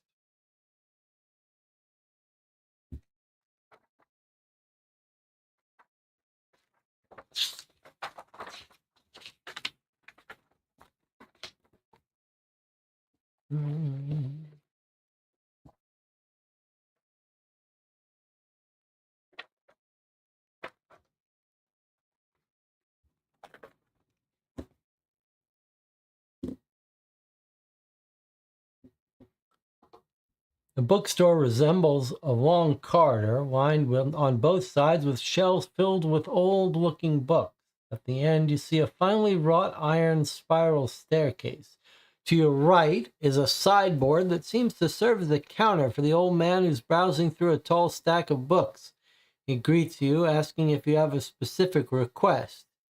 In response to your negative answer, he chooses to offer you a very well-written book, according to his expert opinion, Ovid's Metamorphoses. You politely take your leave, and then you say, "Hold on a second. I have a book of my own. Maybe you could take a look at it."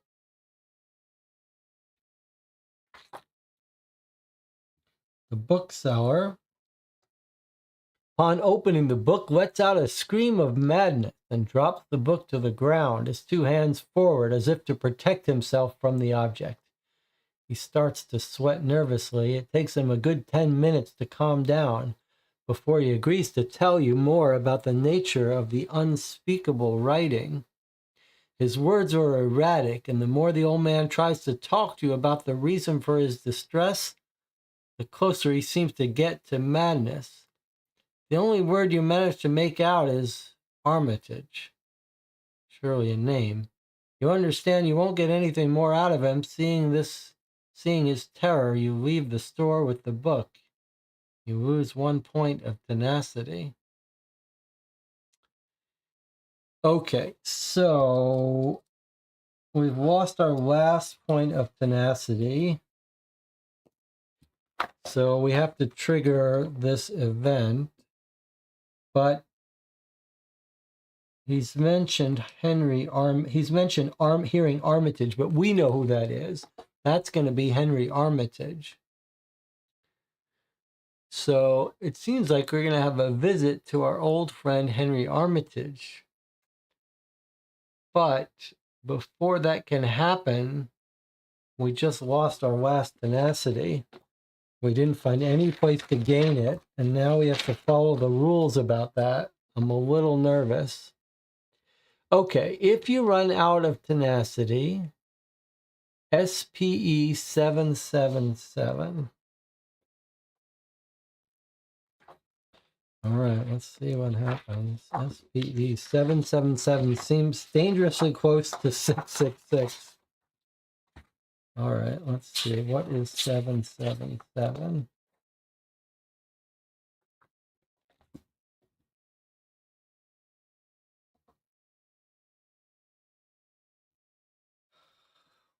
You're on the brink of losing your wit, considering voluntarily checking into the city's sanitarium. Instead, you have the bright idea to call the BOI headquarters, try and get some perspective, and ask for backup. Given your situation, the operator quickly puts you through to J. Edgar Hoover himself. Listen, all the best BOI agents have been through this one time or another. You were recruited because you're capable of functioning under pressure and nothing escapes you. Give me a quick rundown of your investigation. You already have several substantial leads. You need to find the point of convergence of these clues. Cross-reference your tracks, deduce the place where you need to go and get there. I'm counting on you. Continue your investigation. The words from the director of the Bureau helped you refocus your thoughts and regain your vigor. You regain 1 point of tenacity, and you can continue to follow leads. If you lose this last point, read 666. That feels like we're going to lose the game if we lose this last one.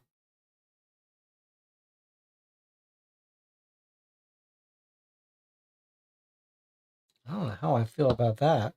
I mean, I do know how I feel about it. I don't like it.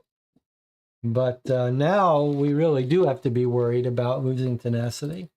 Okay, but Edgar Hoover gave us some advice. He says cross-reference and sort of triangulate.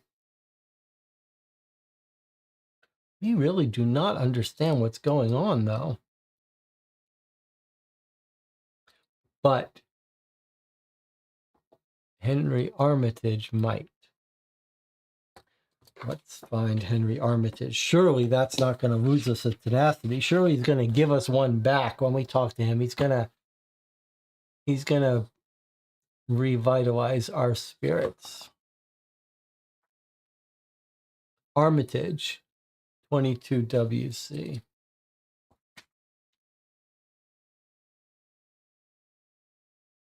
Surely he's going to give us back some tenacity. 22WC and help shed a light on our case. Okay, 22WC. You feel you've come to the wrong house when an old man with a white beard comes to open the door. He struggles to walk as if he's carrying the weight of the world on his shoulders. Looking worn, he probably doesn't sleep much. However, his gaze contrasts with his physical appearance. You glimpse an almost extinguished flame, but whose past vigor must have been akin to a blaze. You feel a mix of pity and respect for the old man. You work for the BOI and you haven't heard of me? This top secret nonsense will be the end of us all. Well, maybe it's for the best not to scare the young recruits. I don't quite understand why you're coming to see me. I'm not used to being consulted by the police. Okay, but he's got a book, so now we can go to 122 SPE.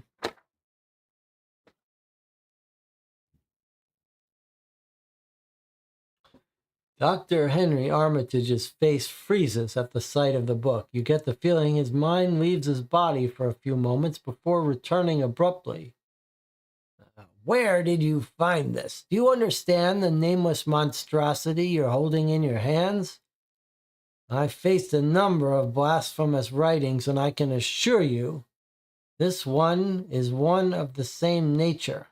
Let me examine it for a few hours and come back to see me. You can decide to give the book to Dr. Armitage, cross out the book symbol, and go to SPE 6, or you can keep the book. All right, well, I don't want this book. So I think we should give it to him. But that's pretty cool that we won't have the book anymore. But yeah, let's get rid of it and read SPE 6.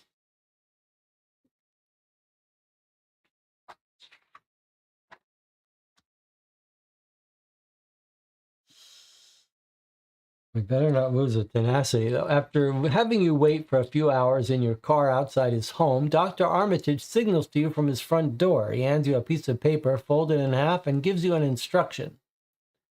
When the time comes, read aloud what is written. Once it's done, destroy this paper and forget what you've read. You will know when the time comes. Do not look at what is written under any other circumstances. Speech minus 250. You leave Dr. Armitage with the strange sensation that you will never see each other again. Look how cool this is. Okay, so we got a speech bubble.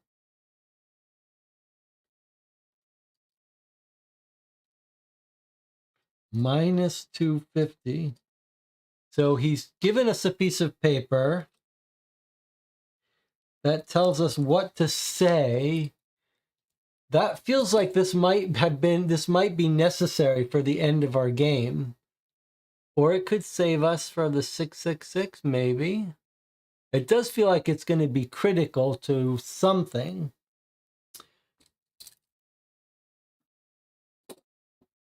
All right. Now. But now where to? We don't understand what's going on with the organs. I mean, sorry, let's pause for a second. We've been thinking this is some deep monster mystery, but is it possible that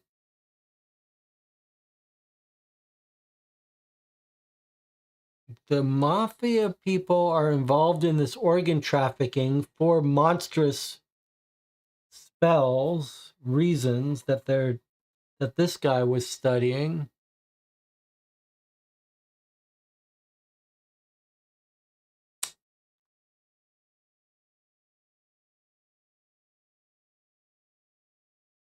Hmm.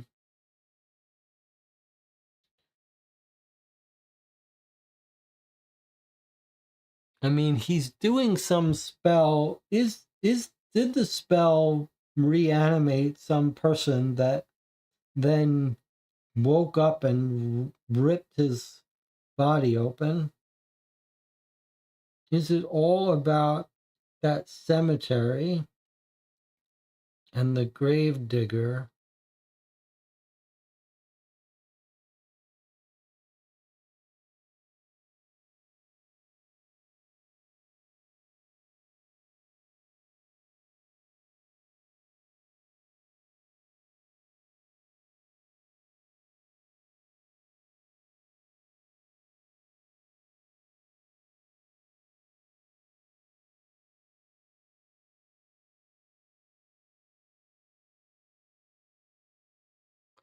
Well, where do we go?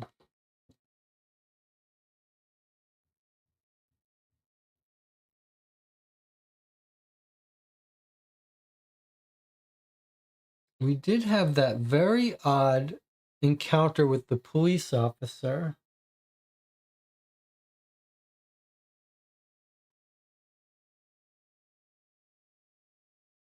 Should we try to visit him in his house? I don't even know if we can trust him, but I don't know where else for us to go.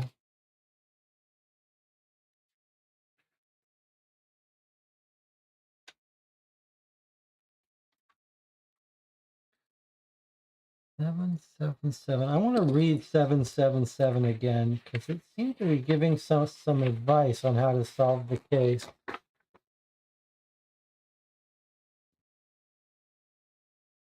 Let's just take a look at this. He says, cross-reference your tracks, find the convergence of these clues.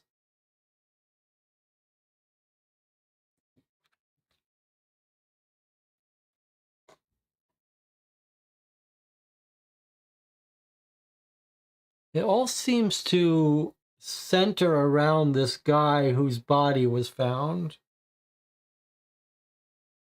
He's a boxer, he's a fighter, he's a doctor, he's conducting experiments. We've arrested the gang he works for.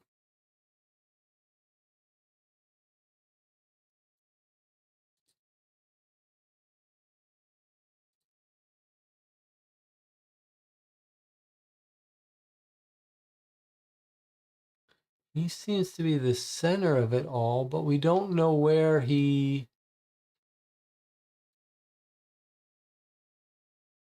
really lives. We went to his house. He had just moved there, but he works at the hospital as a doctor. Why does he have an apartment? Why does he have a new apartment that he's just moved into if he works at the hospital and they hate him there?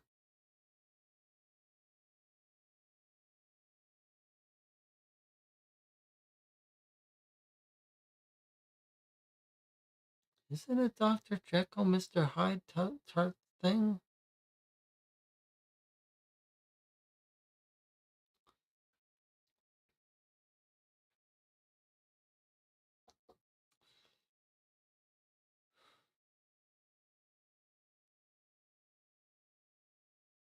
Put the victim of a warehouse where he and the mob are betting on fights with ghouls or monsters summoned using the book. That's a funny idea. That's an interesting idea.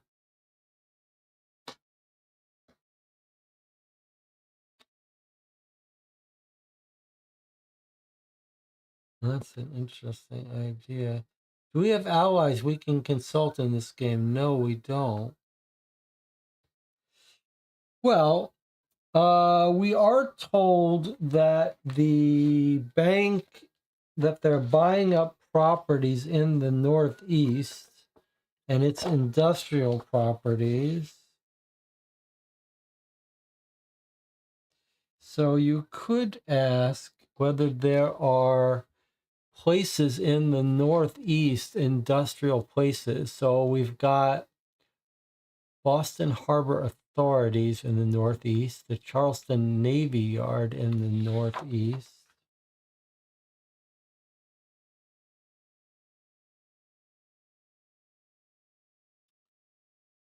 We've got the police precinct in the Northeast. Peabody Bridge. Now that's kind of interesting. Peabody Bridge is here. It's kind of interesting because in the newspaper,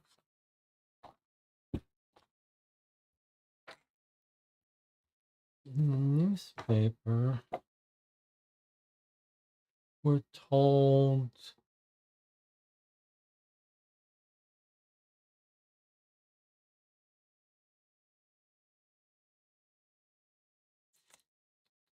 Peabody, since the new guy came, all of Peabody Avenue is cursed.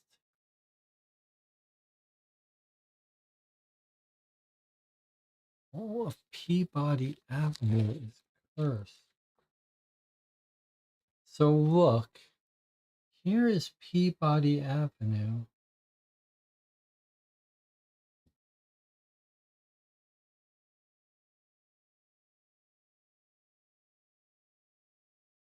Here's Peabody Avenue. And did we lose the... Did I knock out the... I must have lost the sticker that was on AEC. That's the church that had the secret doorway.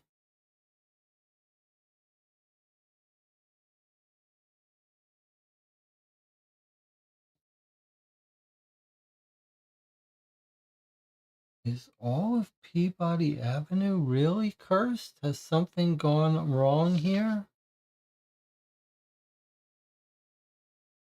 Where was the other cemetery graveyard? 15 Southeast. Here is another cemetery.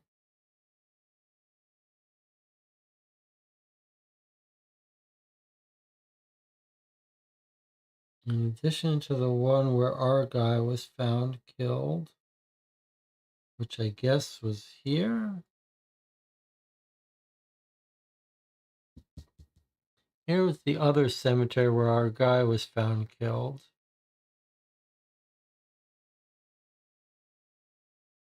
There's Peabody Avenue. I'm tempted to... Let's just stop by this cemetery. What's the worst that could happen? 15 Southeast. No entry for 15 Southeast. Okay. All right, let's continue with what the channel wanted to do, which was to look in the Northeast for things. So Peabody Bridge in the Northeast. What about warehouses and stuff?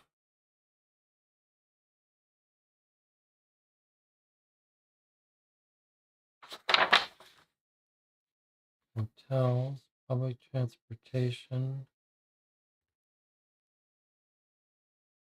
We could also visit the different newspaper. There doesn't seem to be any entry for warehouses.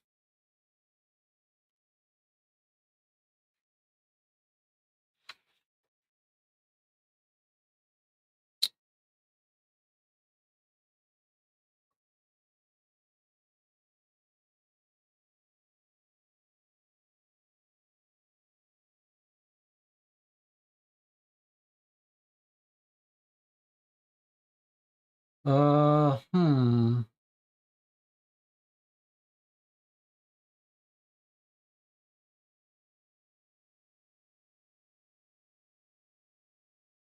I'm gonna check out the Peabody Bridge in the Northeast just in case, since everyone's interested in what's going on in the Northeast. Let me just see if there's anything at the bridge. Okay. So there is, nope, that's the wrong thing.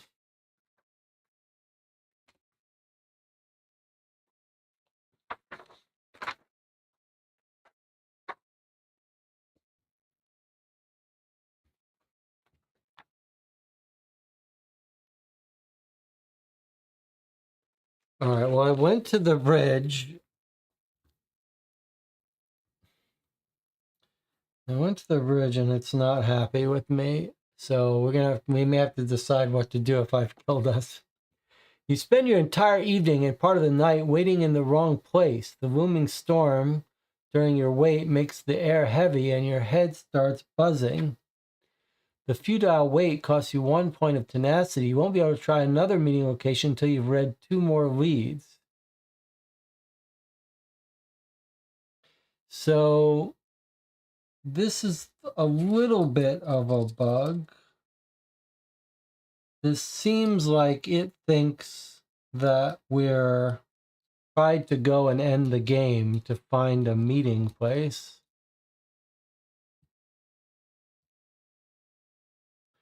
And now tells us we've lost the tenacity.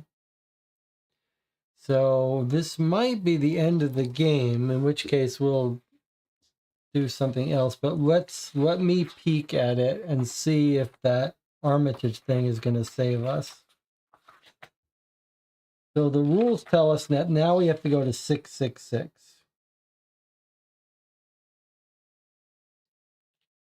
Okay, so let's just read it, see what the game intends. You're back against the wall. It's not a phone call that will save you this time. Gather your courage, visit one last place. If it does not lead you to the heart of chaos, you've failed this investigation.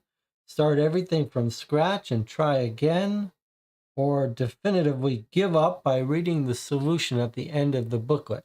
Okay, so the game doesn't like what just happened, and wants us to make our final guess of where to go now.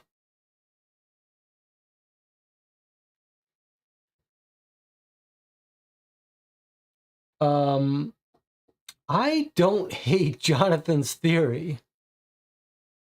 So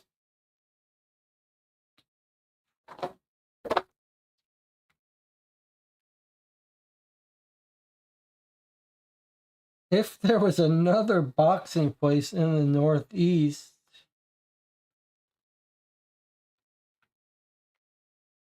but there isn't.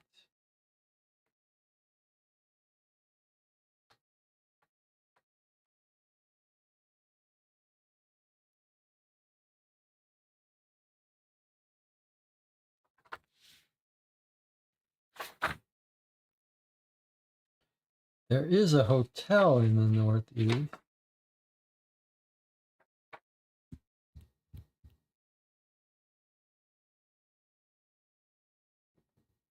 Hmm.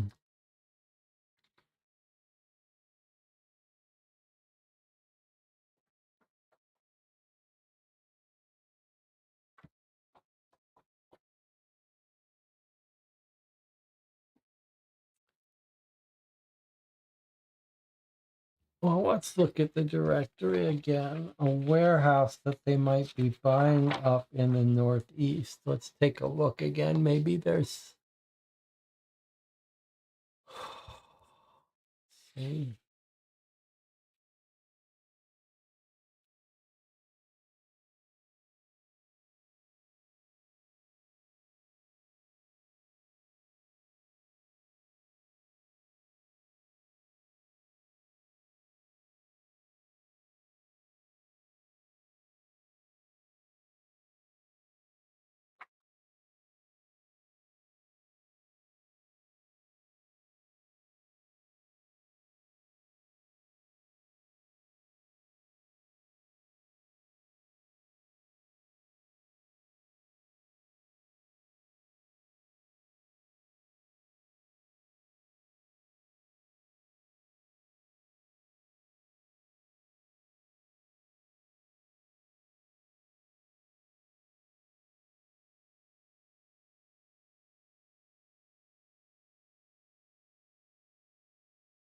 What about...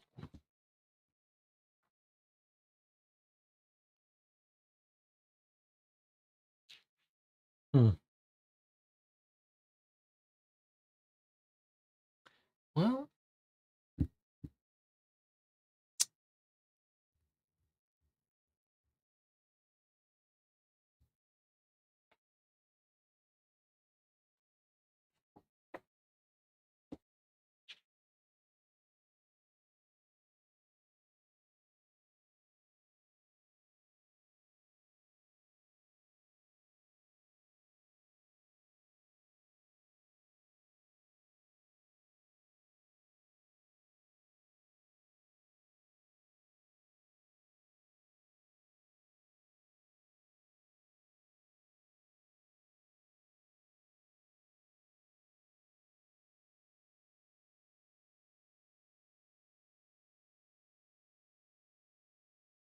I don't feel like we understand this case.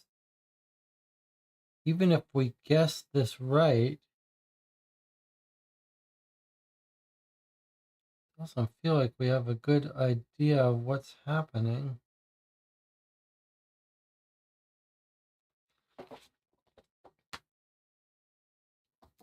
John says, should we double check there were not additional symbols we should have come back for at the bank?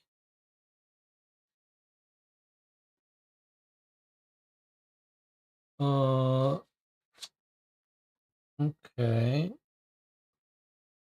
So our bank was at Miskatonic.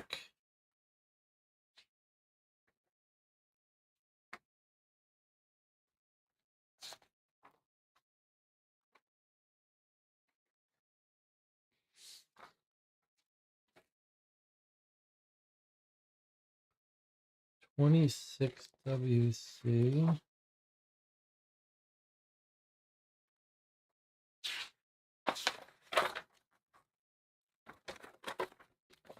So 26WC had this symbol, which we added 15 to. That got us to 41 SPE, which is here. And it says he could have used a fake name if he has fake papers. We've sold properties located mainly in the Northeast District, and that's all he can help with.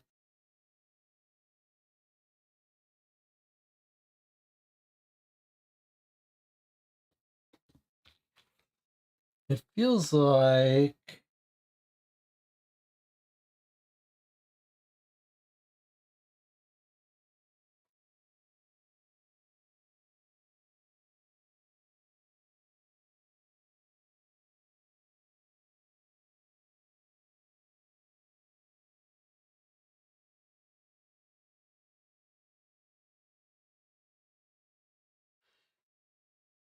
um hmm.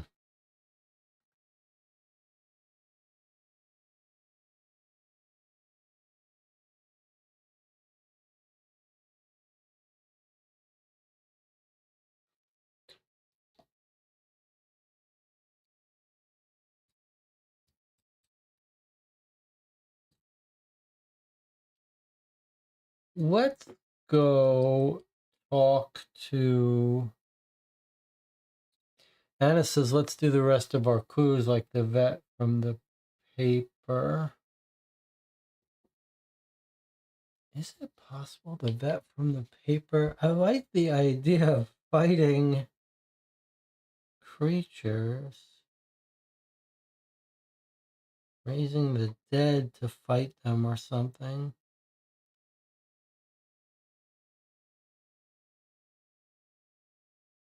If you're raising the dead to fight them, doesn't really explain why our guy got his guts eviscerated.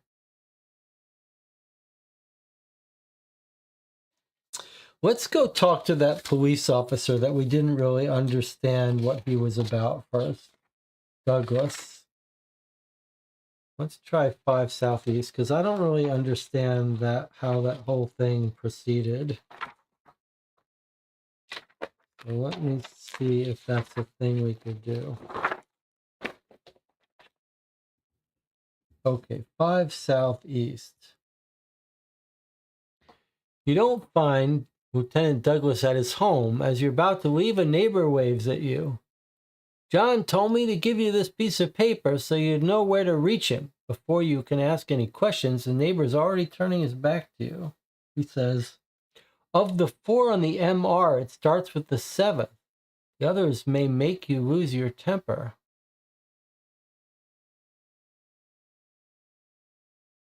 John Douglas. Of the 4 on the MR, it starts with the 7th. The others may make you lose your temper.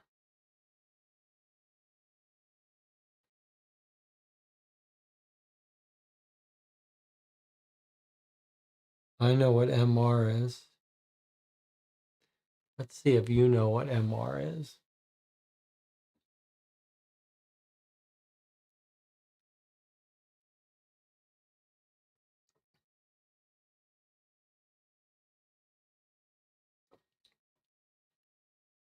Does anyone else know what MR is?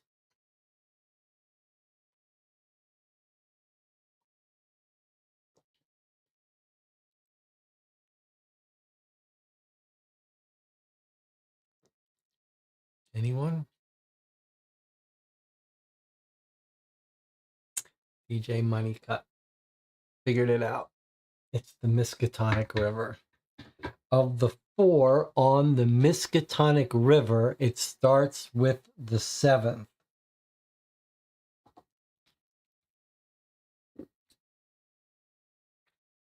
Feels like the game really wanted us to do that, to go visit him. Okay, now let's look. 1, 2, 3, 4. There's 4 bridges on the Miskatonic. And we went to this one, and that's what got us to lose the game, basically. Of the 4 on the MR,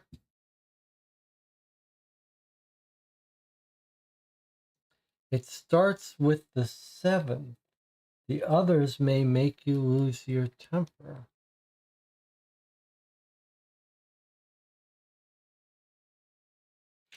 I mean, there are 4 bridges on the Miskatonic River.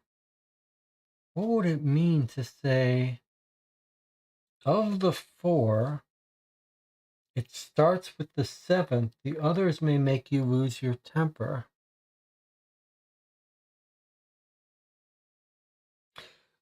Okay, so let's look at these bridges and see if one of them is like the 7th bridge or something like that. Or a 7th letter is G. That's interesting too. Okay, let's look at these bridges.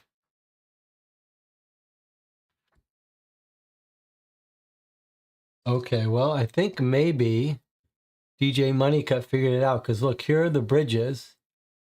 The Aylesbury, the Garrison, the Peabody, and the West Bridge. So we went to the Peabody Bridge, but Garrison, G, is the 7th letter. That would be this bridge here.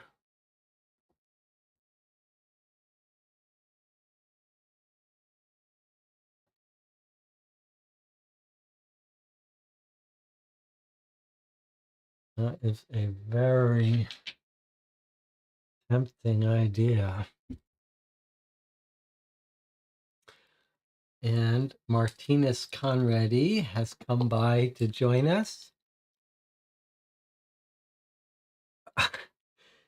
It's actually very appropriate that Martinez is joining us for this because Martinez has written some really great supernatural cases for Sherlock Holmes Consulting Detective. Okay, so very clever observation that the seventh letter of the alphabet is G,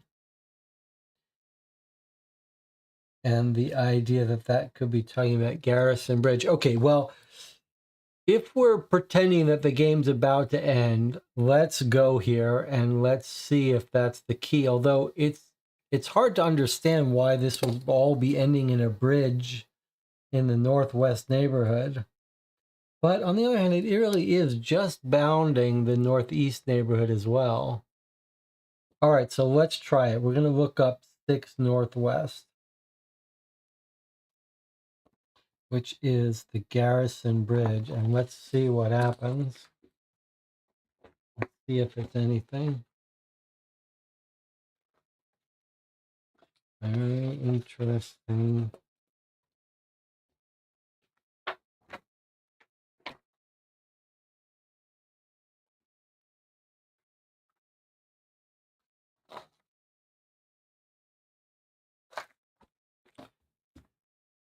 Okay. Lieutenant Douglas is already present at Garrison Bridge. It's definitely where he wanted to meet us. And approaches you as soon as he spots you. He instructs you to meet him at the nearby Ship and Turtle pub in the back room. Wait at least 3 minutes before entering to avoid arriving at the same time as him. All right. So I'll just note that officially the game wants us to have lost now. But we're not going to worry about that. 6 Northwest, Ship and Turtle Pub. All right. Maybe we'll just give ourselves back 1 tenacity based on our own channel. Based on our own, we'll summon up a tenacity from our own depths. Anna says, could you write a few cases for BOI as well? Asking Martinez. Please do not get Martinez writing cases for BOI. We need Martinez to write cases for New York Noir. Anna. Please do not try to distract Martinez. We need Martinez writing cases for New York Noir, but I'm happy if he would write some supernatural cases in New York City or semi-supernatural. Okay, so the Ship and Turtle Pub. Okay.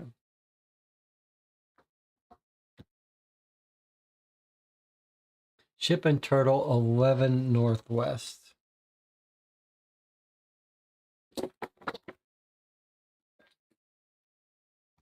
Okay. If you waited at least 3 minutes after speaking with that, I guess it wanted us to really wait 3 minutes of real time. Otherwise, he sees you entering the same time as him and becomes fearful.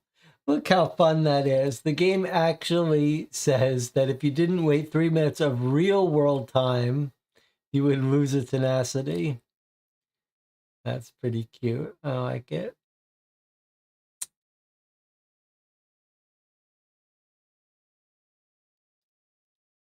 So really, we should have lost another tenacity because we did not wait 3 minutes.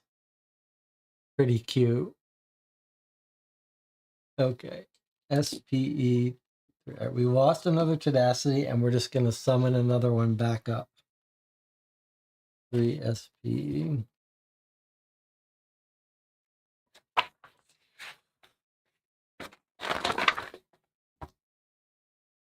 You find Lieutenant Douglas in a dimly lit small room. He seems particularly nervous and eager to end the meeting. We need to be quick. I hope no one has seen us. Be wary of Lieutenant Phillips. To put it politely, his professional integrity is in question. I overheard a phone conversation the other day. I'm afraid he might have seen me. He was talking to a lawyer, a certain Kelvin. That's the Kelvin Ramsey, the lawyer for the mafia people. And he gives us a plus 20 in the scales of justice. We know where to use that.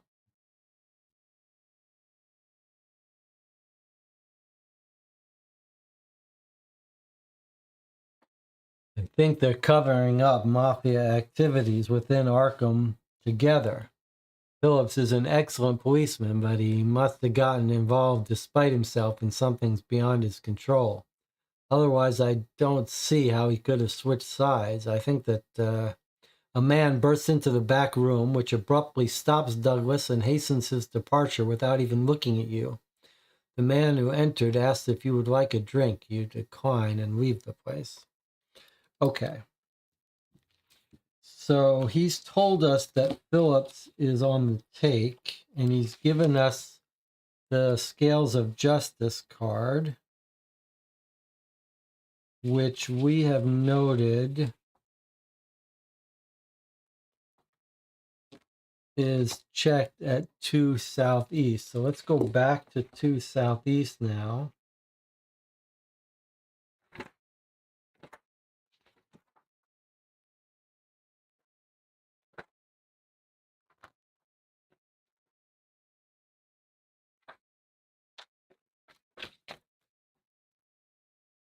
Okay, so 2 southeast is Ramsey, the lawyer.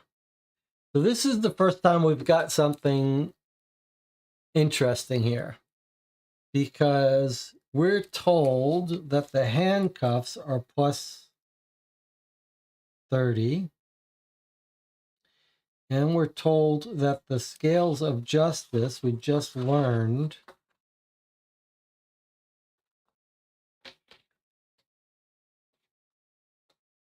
what did we do with the scales of justice?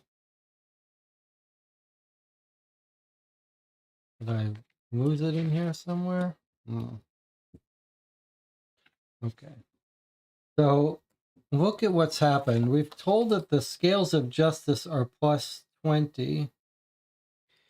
The rules tell us that when we've got multiple symbols, we can go to either one and both or combine. I think that means we can go to 50 plus this and use both of that information.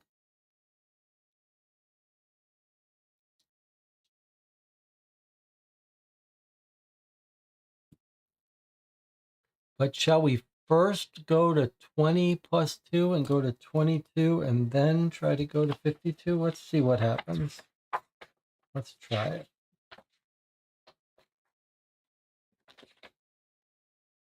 So first we go to 22 and use that information against him. Arriving at the office, which looks more like an almost insalubrious apartment, it is Attorney Ramsey himself who honors you with his welcome. Ah, thanks for your work. Unmasking a man so dishonest he disgraces the entire profession is a feat. Realize, Inspector, or whatever your title is, this man was of such lowliness he preferred to commit suicide rather than face justice.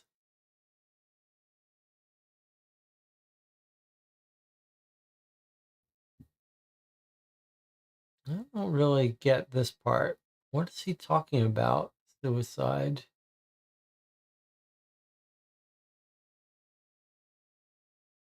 I don't understand this. Does someone think they understand what he's talking about? Suicide?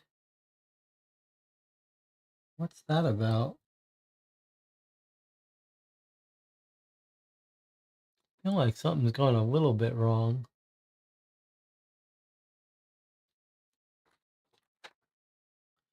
Okay, now if we use both of them though, 20 plus 30 would get us to 52. Is this going to end the case? By cross-referencing the information provided by Lieutenant Douglas with that provided by the arrested suspects, you deduce that Kelvin Ramsey is a corrupt lawyer, and Lieutenant Phillips is probably involved in this case in one way or another. The arrest of the lawyer should allow the Arkham police to shed light on this network and its trafficking. However, initial elements reveal that Fred Vaughn was not part of this organization, but was indeed a customer and bought organs he paid for through rigged fights. His death is not related to this mafia network. You need to continue your investigation. All right, so we cracked a big part of it. We found the mafia organization that are stealing organs. He was a customer. He bought organs through rigged fights.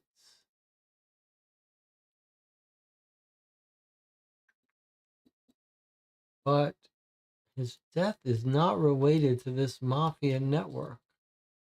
Now I think maybe we got to go to the vet.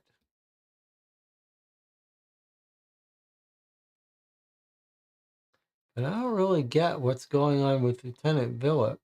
Should we solve the riddle in the paper?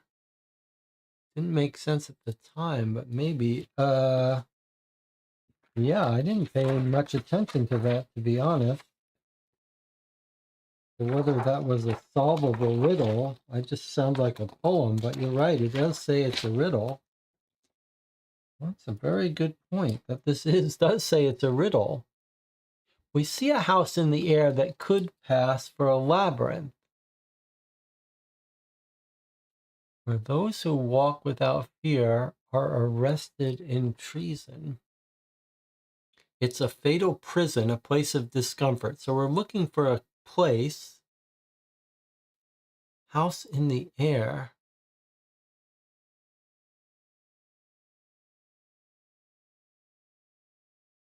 Arrested in treason. It's a fatal prison. This sounds like it's about a cemetery, a coffin.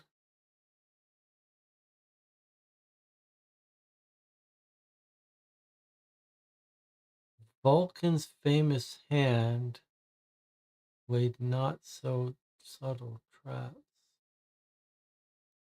His art of building is extreme, and his materials and tools all meet within himself.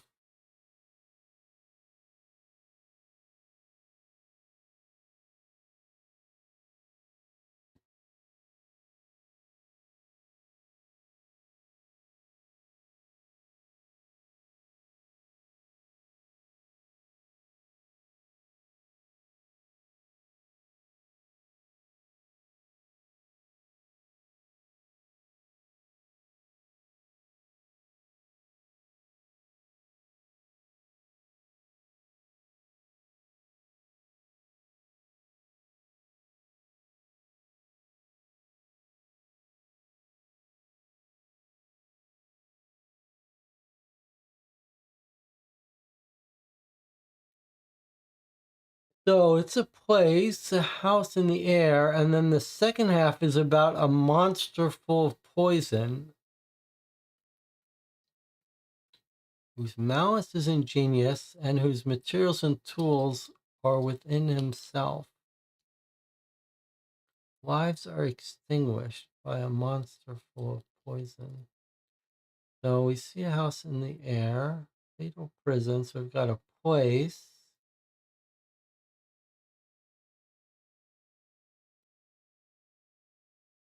fatal prison where people or poor wives are extinguished by a monster full of poison.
Hmm.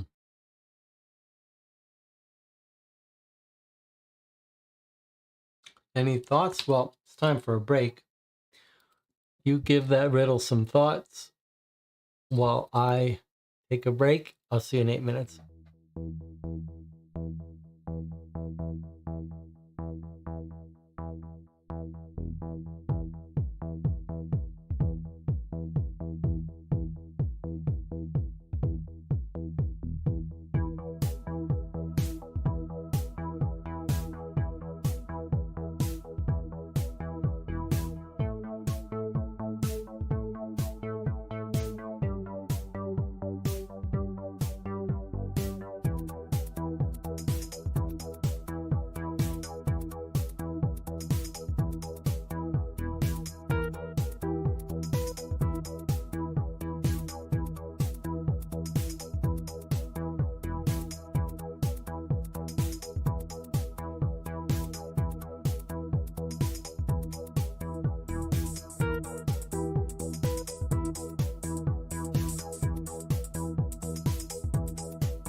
Okay, we're back. Let's catch up with the chat here.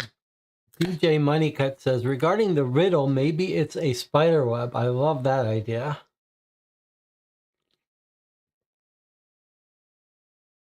I was thinking that the church guy walked into the downstairs, never came back up. The church guy says he's probably dead. We went down in there and we got scared to death.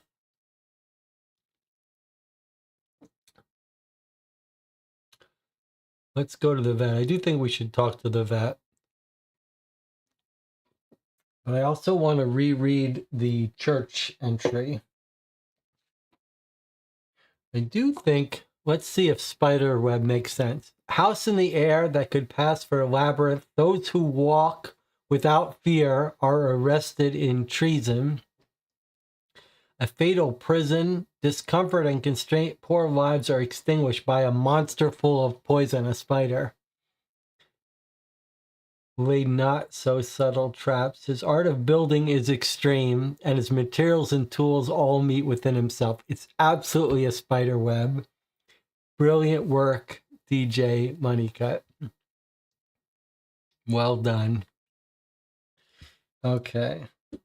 So, does that give us any clue to the answer of our puzzle, though, of our main case?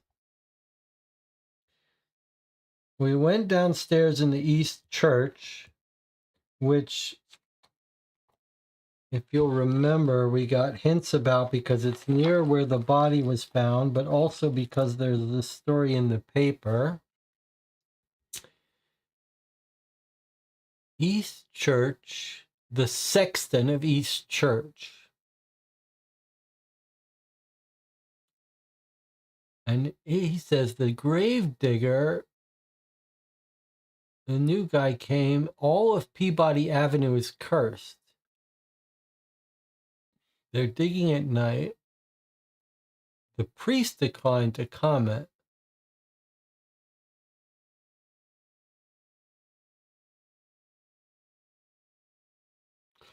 Okay. And so we went to East Church, and I do want to revisit there because we had a bad encounter, but I want to see if we can't get the name of the guy that goes downstairs because I feel like he might be not dead, but the culprit. So East Church, East Church was 8 EC.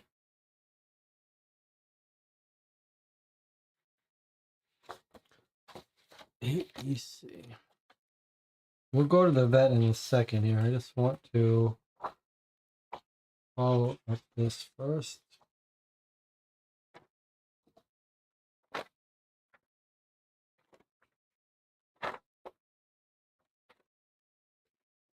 All right, so we went to the church and we talked to the priest, and he says this whole place is turning evil. It's been cursed. He led us to a sinister room that looked like an Aztec altar. He says, over the past month, the parish has fallen into darkness. My sacristan suddenly disappeared Sunday morning around 9. He was assisting me. He went down to the basement and never came back up. Basement covers the entire surface of the building, and entrance to the ancient underground tunnels has been sealed off for a century.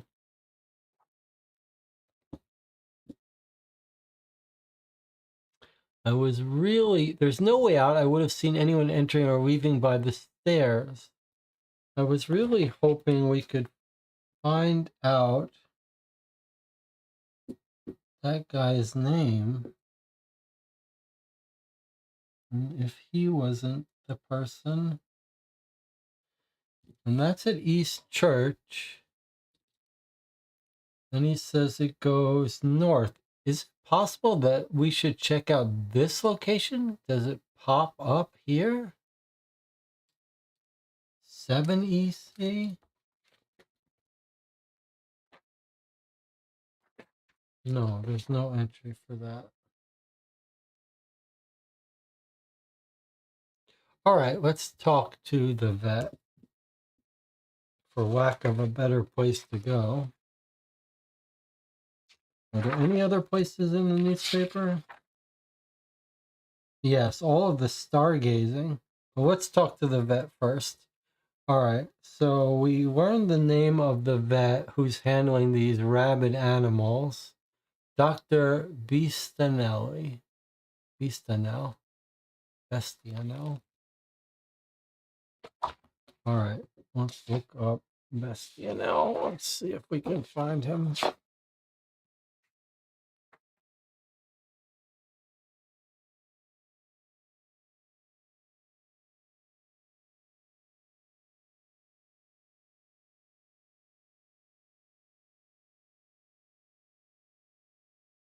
All right, well, he's not in the white pages.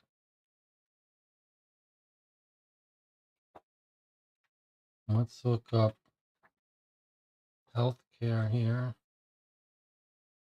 There he is. 3EC.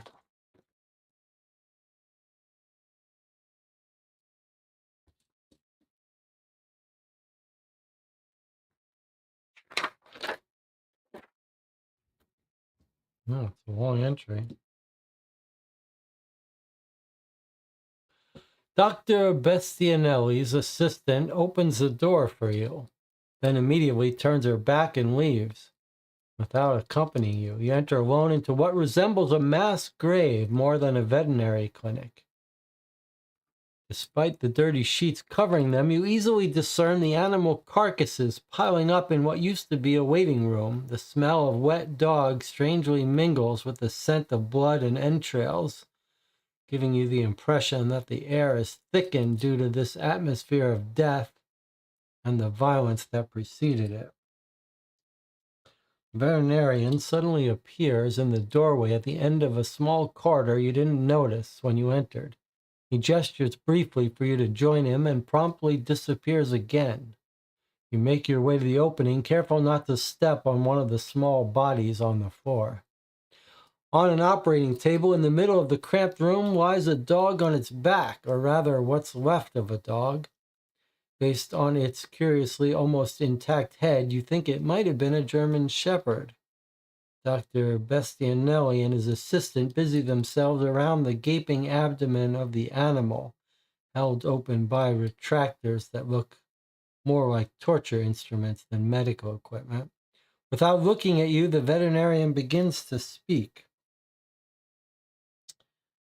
I was expecting you, and by your expression, I believe you bring more questions than answers. I've never seen anything like this. So many dogs affected at once.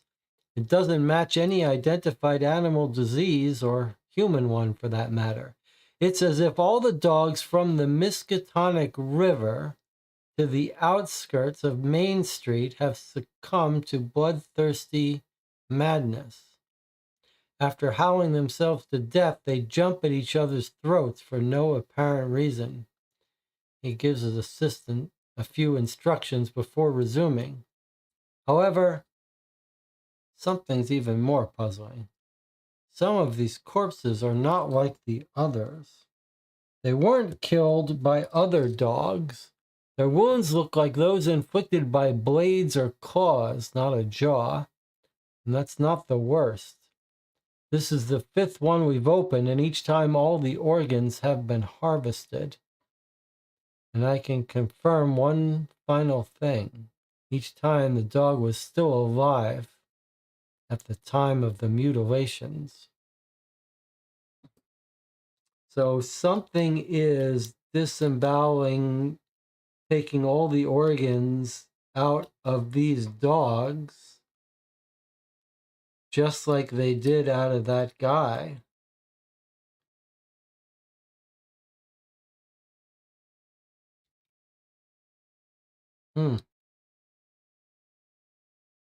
And he says between the Miskatonic to the outskirts of Main Street. So look, from the Miskatonic River to the outskirts of Main Street, It's absolutely some building in here. Probably here.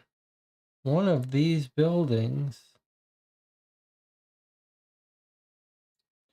And what was 17 Northeast that we've already visited? Was that his home that he was renting?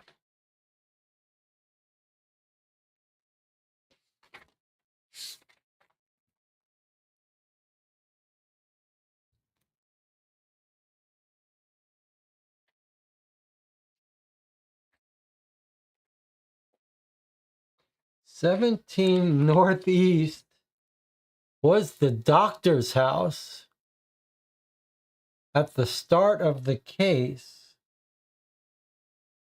who's too sick to come to the door. Is he our culprit?"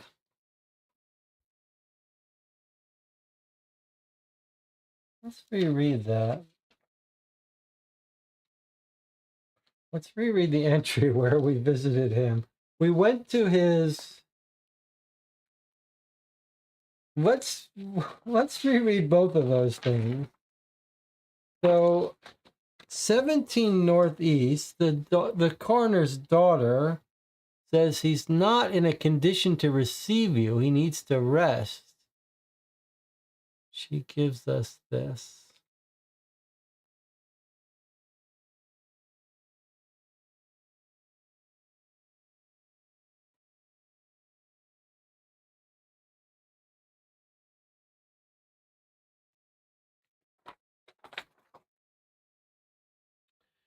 And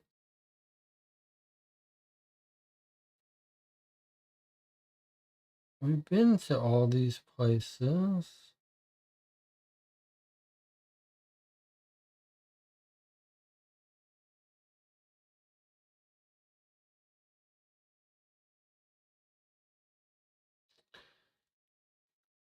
And when we originally tried to go there, we went here.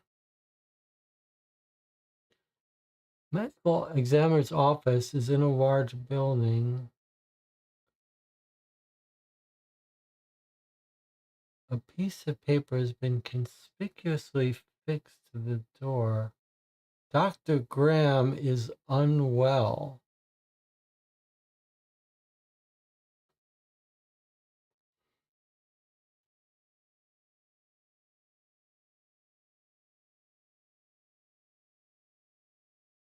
I think there's something very conspicuous about Dr. Graham being unwell.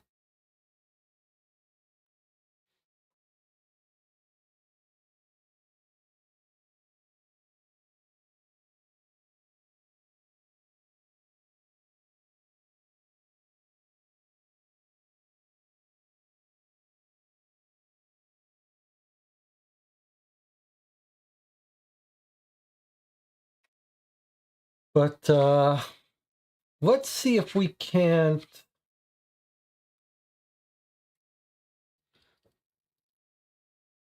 The tunnel, there's a tunnel going north from the church.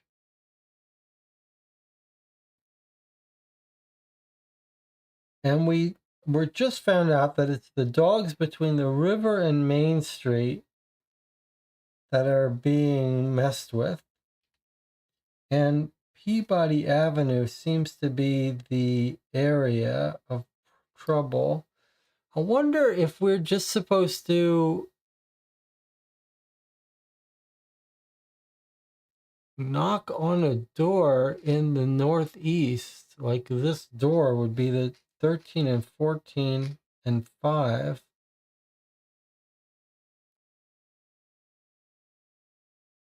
But when we went to the bridge, it didn't like it. It punished us.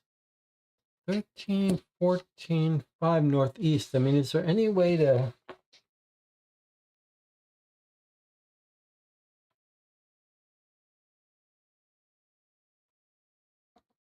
We just looked for northeast. 13, 14.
Hmm.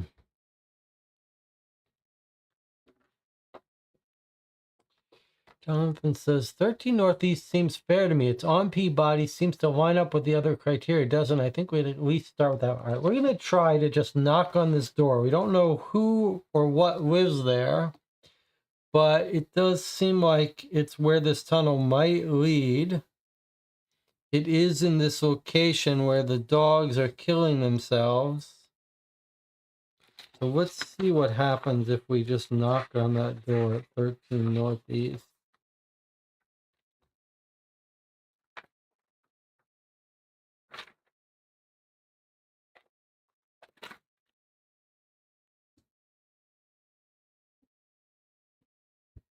The warehouse looks active and well maintained. Before we read this, which we have just surmised by location, but Jonathan intuited that we should take a chance. Let's just see if it's listed somewhere as a warehouse, or maybe someone would have told us about it being a warehouse. Well, let's make sure we didn't just miss it.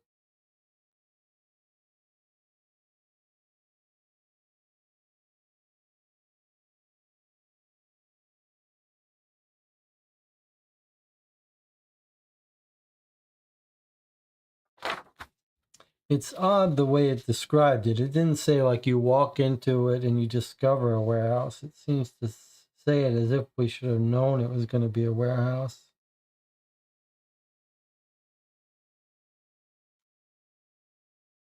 But I don't see it here.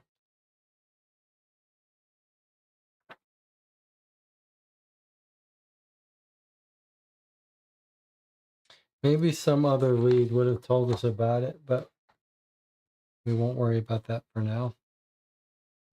Okay, the warehouse looks active and well maintained, yet you can't make out any corporate signage, any clues to the company occupying the premises, nor any parked vehicles nearby. You walk around the warehouse to find that no access is open. Through the windows, you can see shelves, boxes, and furniture, but no employees. Yet on a weekday at this time of day, a warehouse of this size should be teeming with workers, drivers, etc. You see only two possibilities. Stay in hiding near the warehouse or break a window to get in. TJ Moneycut says maybe stargazing gave us the calendar that could have gotten us more info, another clue. That's an interesting idea. All right. We can look into that afterwards, but right now, this seems like we're going to have to make a key decision here. This seems like this could be leading to our ending.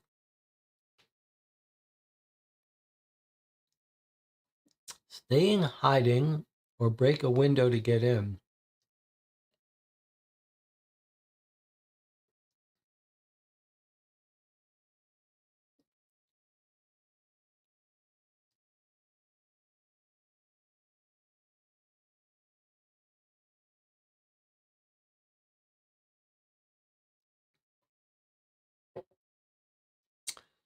All right, let's have a vote. What do you want to do?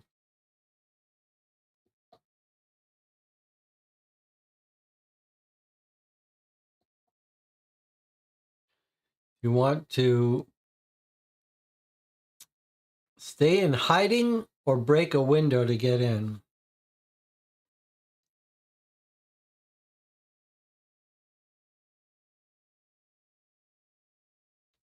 So you got to type vote and then what you want to do.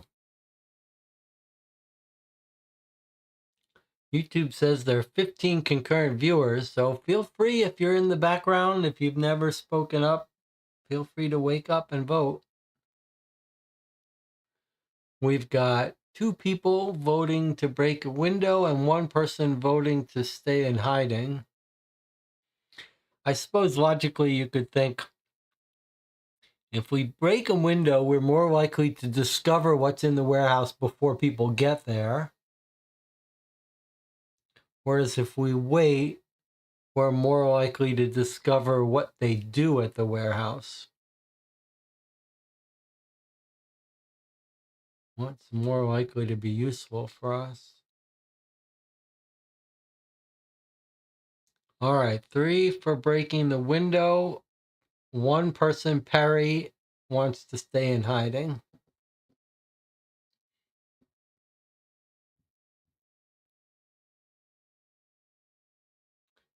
TJ Moneycut says waiting might delay until night. We might not have time to wait with all our tenacity run out. TJ Moneycut says window. All right. Looks like we're going to break the window here.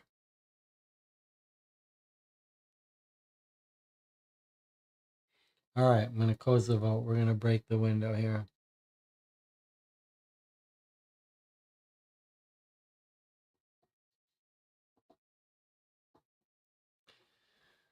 Okay. Break the window is 9B.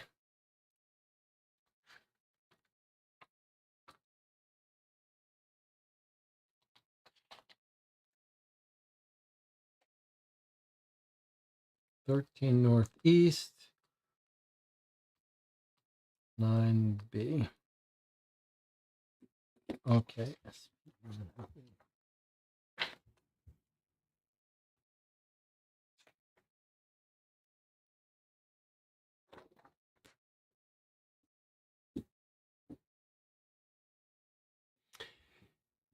Just as the window shatters, you feel a warm gust of air emanating from inside the building. A stench of decay fills your nostrils, and the presence of mold on the ground doesn't bode well.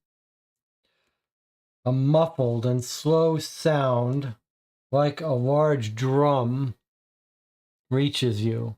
You doubt the origin of the noise, hesitating with the beating of your own heart. But the intensification of this dull noise convinces you that it comes from the basement of the warehouse. You head towards what seems to be the main room and hear someone speaking, reciting, chanting in the distance, but you can't understand a single word. The more you try to locate the origin of this voice, the more it seems to recede. You wander in the almost empty warehouse for a time that seems impossible to measure. Gathering your courage, you now face the staircase leading to the basement. The darkness emanates from the stairs and radiates into a large part of the ground floor. The air seems thick, humid, carrying unhealthy particles. Hesitating, you end up going down, unless you have some other business to settle before returning here, because you have the unsettling feeling you may never return to the surface. All right, here it is. We're going down. You arrive in a damp basement, faintly illuminated by the light of your lighter. The fuel contained inside should last longer than your mental health. After 5 meters, you face an intersection to the left or to the right.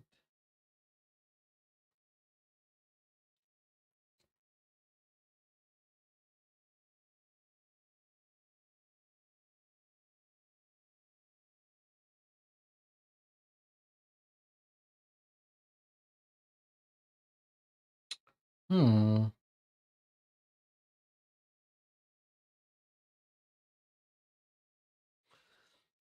I mean, our theory was that we were going. This is where the tunnel went north. That's how we found. Now we're in this warehouse in its basement. Not sure which way we're facing. So how are we supposed to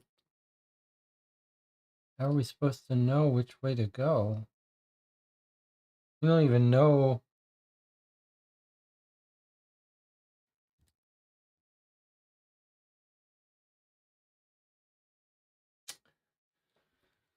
I mean, we don't even know which way we're facing, so I don't know how we're supposed to decide.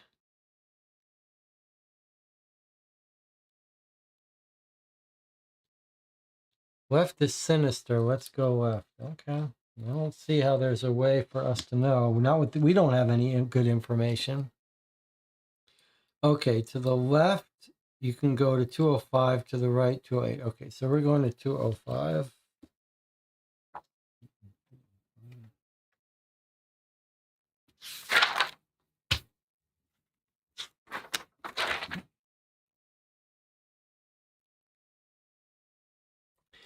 You walk 10 meters before finding an intersection. Left, right. This is like the labyrinth riddle of the spider. Do you think there's a clue in there about...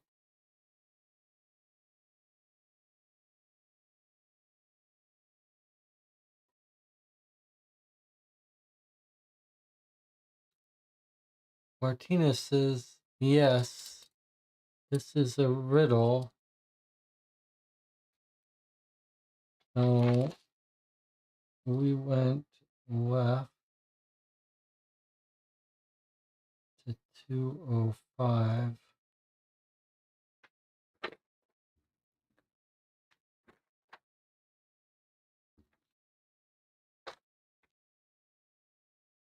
If we look at the riddle, does it tell us which direction to go somehow in this riddle?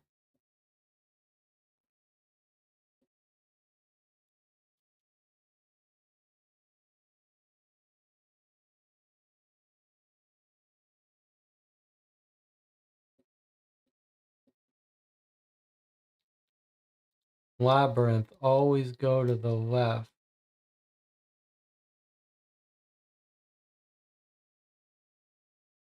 Is that right? I can see how we would always go in one direction. I like DJ Moneycut's idea better, though, that we should keep a map.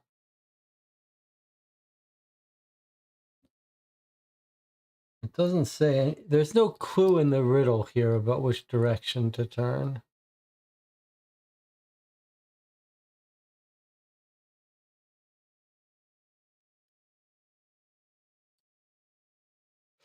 Okay, so we started out at 13 northeast. We broke in.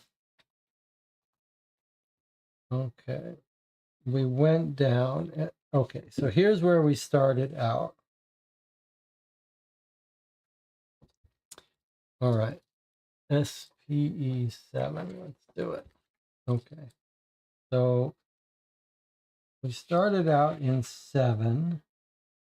We went 5 meters in some direction. And now we could go left or right. We went left.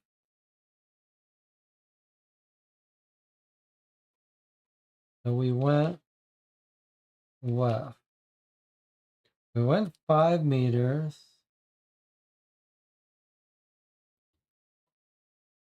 We went 5 meters this way. Then we turned left, which would be this way. Okay. Left is 205.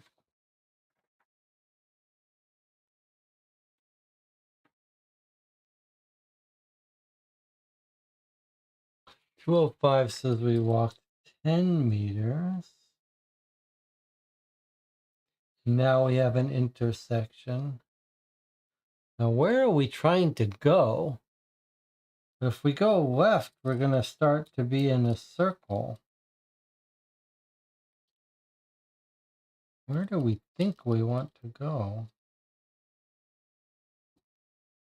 We should say that we do have a place in Northeast. Dr. Graham, that's who I think is the culprit. I think we should try to get to this guy's house. I think we should get from where we went inside, I think we should try to go to Dr. Graham's house. Let's just put a marker where we started out. 13. We went 5. We turned left. I guess we're not really headed towards the house. Labyrinth on Crete works like this. You turn left every time, you will reach the center. All right, let's do the left. 10 meters, we've got an intersection left to 222. Okay, I'm going to say 222. This was 205. Okay, 222. You walk 10 meters, discover an intersection.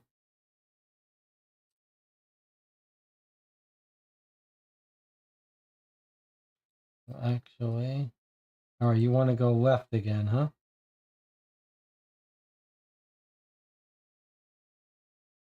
Walk 10 meters, intersection left.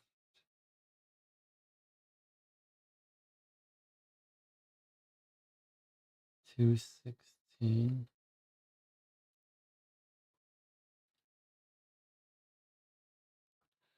After 20 meters, the corridor turns to the left. You walk another 10 meters and arrive at a crossroads. This is pretty interesting. I wish we had a bigger piece of paper to write in.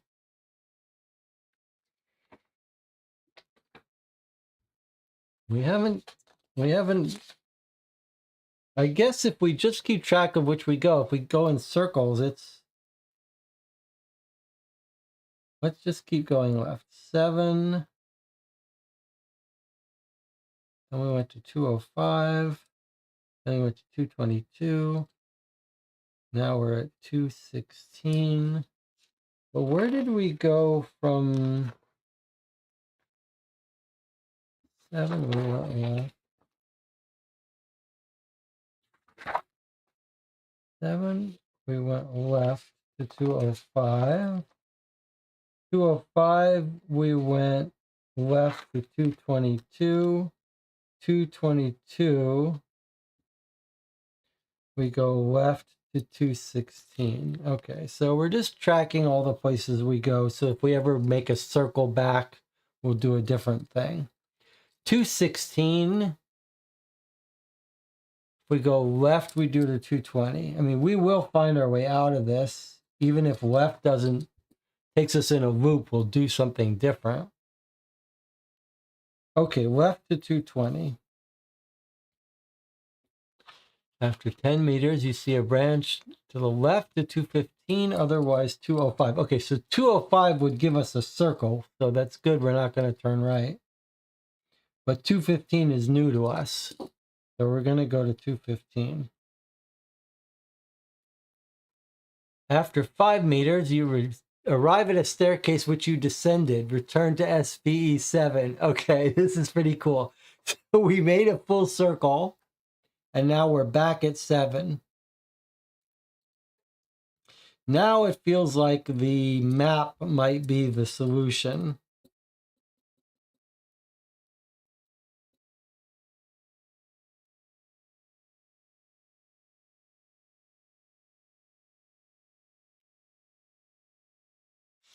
But that's okay. We don't really have to draw out a full map.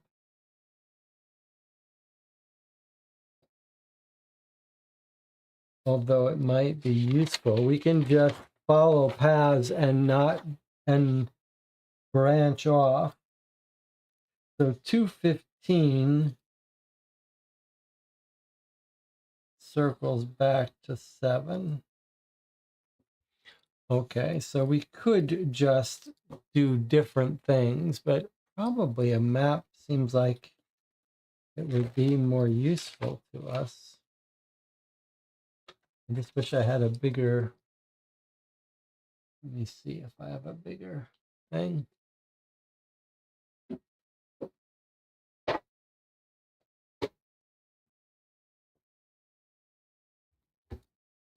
I mean, actually graph paper would be easier, but all right, let's just try it this way. So this is our 7. Okay.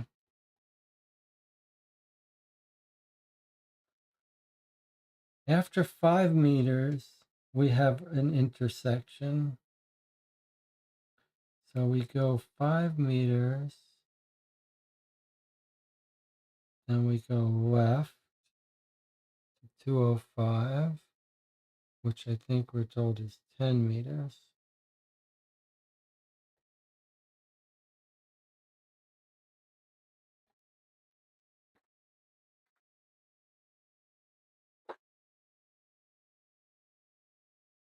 Okay. You go 10 meters before finding another intersection.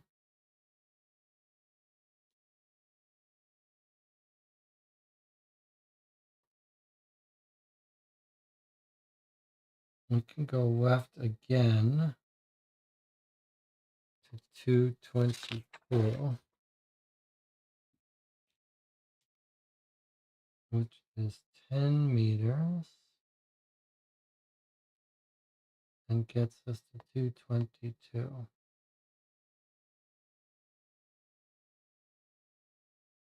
I don't think this is the direction I want to go, but I can't tell. Okay, we can keep doing this. You know what? This map is not going to work for me. All right, let's just retrace our steps, but do something different. So here we were at 220. We're going to go all the way to 220. Except instead of going to 215, which we know forces us to circle back. Oh, look, if we go to the right, we go to 205. So this is already bad, and 220 is bad. They both loop. So how about 216? Left to 220, straight to 202. Okay, so that's a new path for us. We can go to 202. Okay, let's look at what 202 does.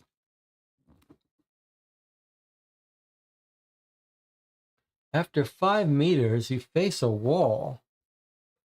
Partition seems thin but sturdy. You turn around, and after 5 meters, you come back to the crossroads. Left to 214, straight to 218, right to 220. All right, we've already been to 220, but we've never been to 214, and we've never been to 218. So 214 or 218 are new paths for us. Let's do our left thing and go to 214. We're mapping this place out. That's what we're doing now. Walk for 10 meters, and so and so and so and so, 30 meters. Now we can go to 201 or 209, which are both new places to us. Okay, so 202, we went to 214. And now from 214, we can either go to 201 or 209. I'm going to go to 209. Doesn't really matter what, we're just mapping now. Maybe if we kept track of the distances, it would make more sense to us, but I don't know how to do that. So I'm just making a map. So now we've got an option to go to 227, which is new to us, or 200, which is also new to us, or 223, which is also new to us. But I'm going to go to 200. Maybe I should just circle these. 200, 209, 214. This is pretty weird.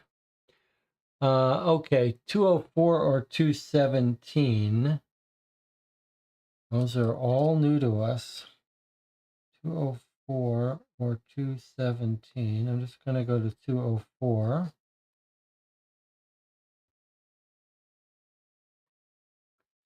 Barely 5 meters later, it's a thick wall. You turn around, after 5 meters, you come back to the crossroads. 210 or 217.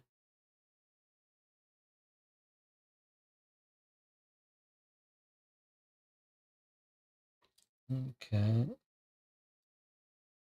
210 or 217. All right, I'm going to go to 210, which we haven't been to before.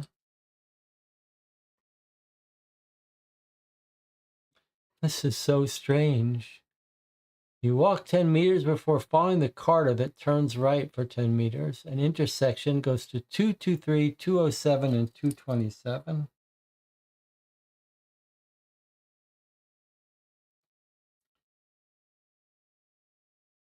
Left to 223, which we've not seen before.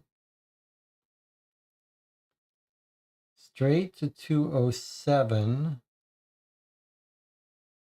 which we've not seen before. Right to 227,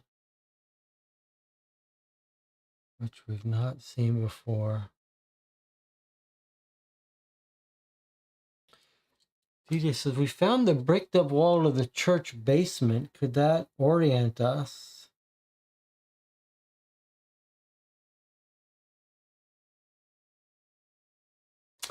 Well,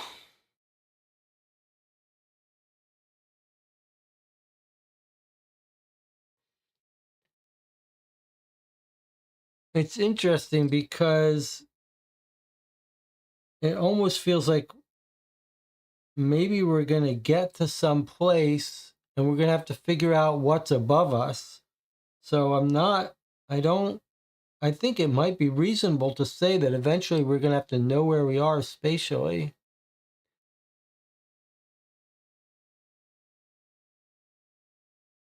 But I'm not sure.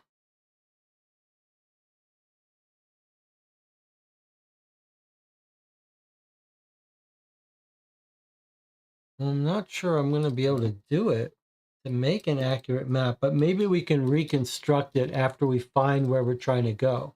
We do have to find where we're trying to go first. 223, 207, 227. All right, I'm just going to go to 227.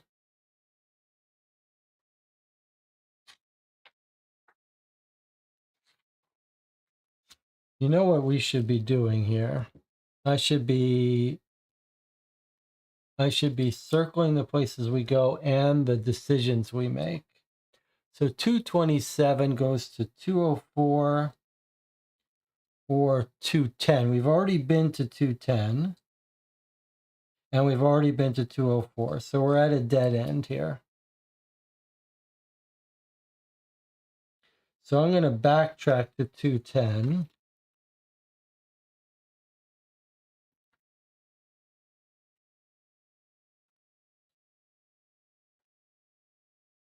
Last time we were at 214, we went to 209. I'm just going to start crossing out things here.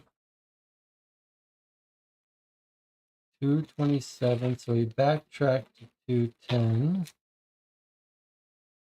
Last time we were at 210, we went to 227, so we're not going to do that again.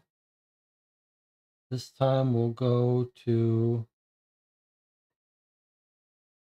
223. 223. 223.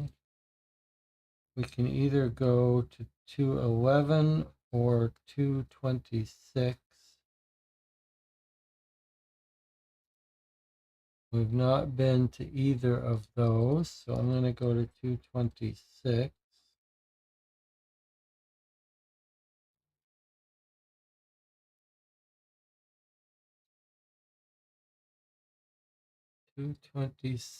Brick wall.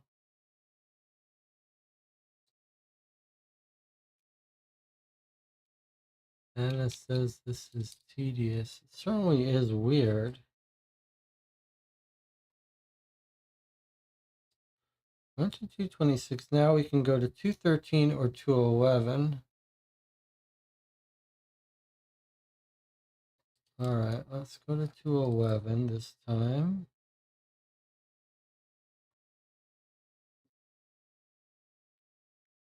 Sure is strange. 211, we can go to 221 or 212. I don't believe we've been to either of them. So let's go to 221.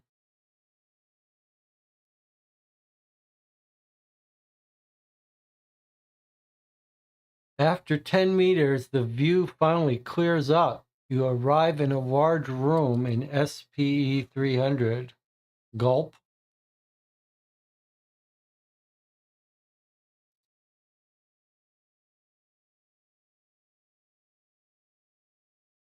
So we could reconstruct this now and maybe figure out where we were, but it seems like we may have found our way out.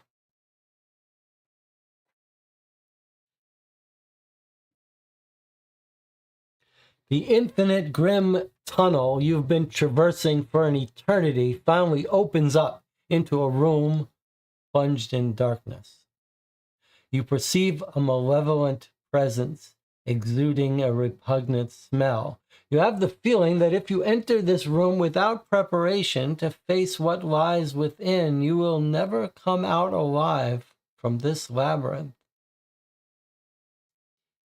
If you do have the symbols to modify this paragraph number, if you do not have the symbols, restart this investigation.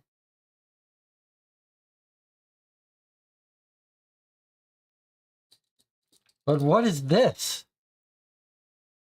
That's the stargazer's glasses?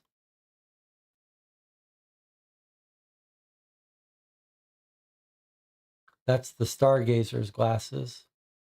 Okay, so we have a choice now. We can run out and go to the stargazers and come back. Feels like that's what we should probably do. Or we could press on. We do have this symbol we could modify, but that feels like it's not going to get the right ending. Feels like we're going to want to modify this. So shall we backtrack and run out and then go to the stargazer? Or do you want to see what it would look like if we just modified it with this?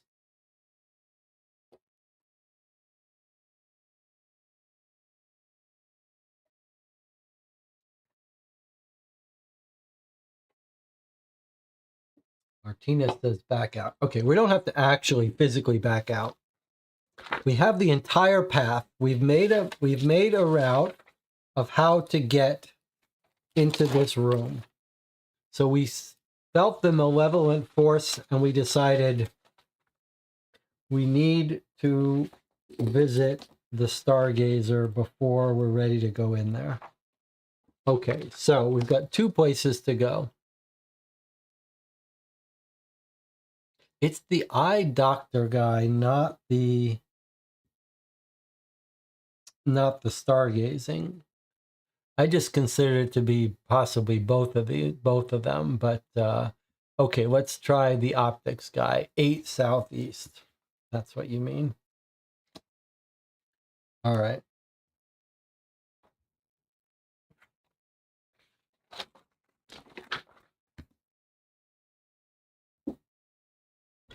Dr. Ainstree in his production lab looks like a mad scientist, measuring devices and tools clutter every workspace. The scientist, busy muttering in incomprehensible words, doesn't notice your arrival. Oh, hello, are you here to buy my invention? Ah, I see, dirty business. Here, take this optical system I've developed. It might be useful for tracking criminals and revealing the invisible things to your eyes. Okay, so we got a new symbol. That's our eyeglasses that let us see invisible things.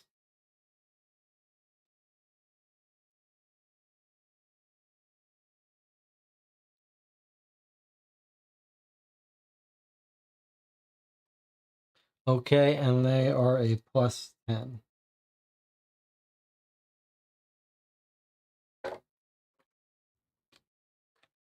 We never did find the calendar. Okay, but we have our speech symbol and we have our eyeglasses. All right.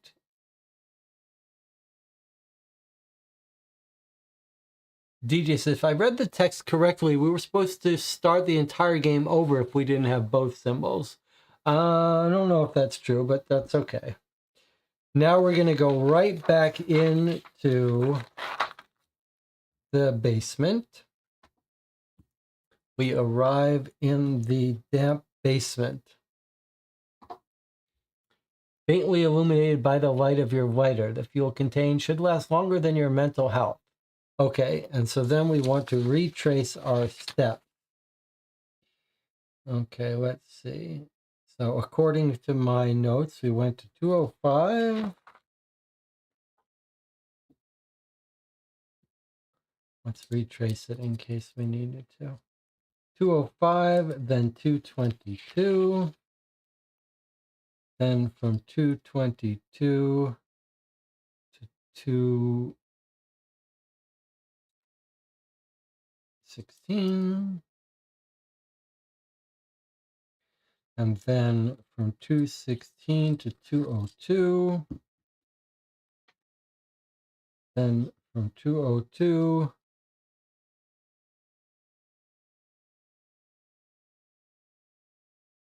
214. 214 to 209. 209. Of course, I could just change to the right place, but I think this is how we prove that we mapped it properly. To 204. 204. Then we went to 210. Otherwise, we'd just be cheating. 210 to 223. 223 to 211. 211 to 221. 221 to 300. Here we are. We did map it properly. We did come out. Okay, it says if you don't have the symbols to modify, let's see if DJ was right. So 300, if we just had this talk symbol, that would be -250. That's what the speech is, -250. So that would have us read SP50. Let me just see if there is an SP50. There is an entry for that. So I think you're only supposed to restart if you don't have either of these. But you could have just this, which would bump you up to 310, which is right there. Or you could combine them both. So we could just use this, we could just use this, or we could use them both. If we used them both, we would get up to SPE 60. So either SPE 50, if we just use this one, or 310 if we just use this one, or 60 if we use both. So let's use both. That's why we went to all this trouble to read entry 60. We can read the other ones when we're done. Okay, here we go. The infinite, gloomy tunnel you have been traversing for what feels like an eternity finally opens up into a room immersed in darkness. You sense a malevolent presence exuding a repugnant odor. You take out Armitage's paper and begin to chant the written formula. The language in which the sentence is written is incomprehensible to you, but you keep repeating these words until you enter a sort of trance. The presence intensifies and begins to utter indescribable cries. A powerful pain grips your entire skull, then a dull snap, then nothing, void. Gradually, you manage to see something again. The creature is still there, but more vaporous, as if ethereal. This vision strikes you down. In a final effort, you resume your incantations. Another snap. Nothing. The pressure in the room drops instantly. You feel life flowing in your veins. You leave the underground without even having to look for your way out. In a few moments, you find the outside and take a breath of fresh air. Go to the end of the booklet and read Debriefing B. Okay.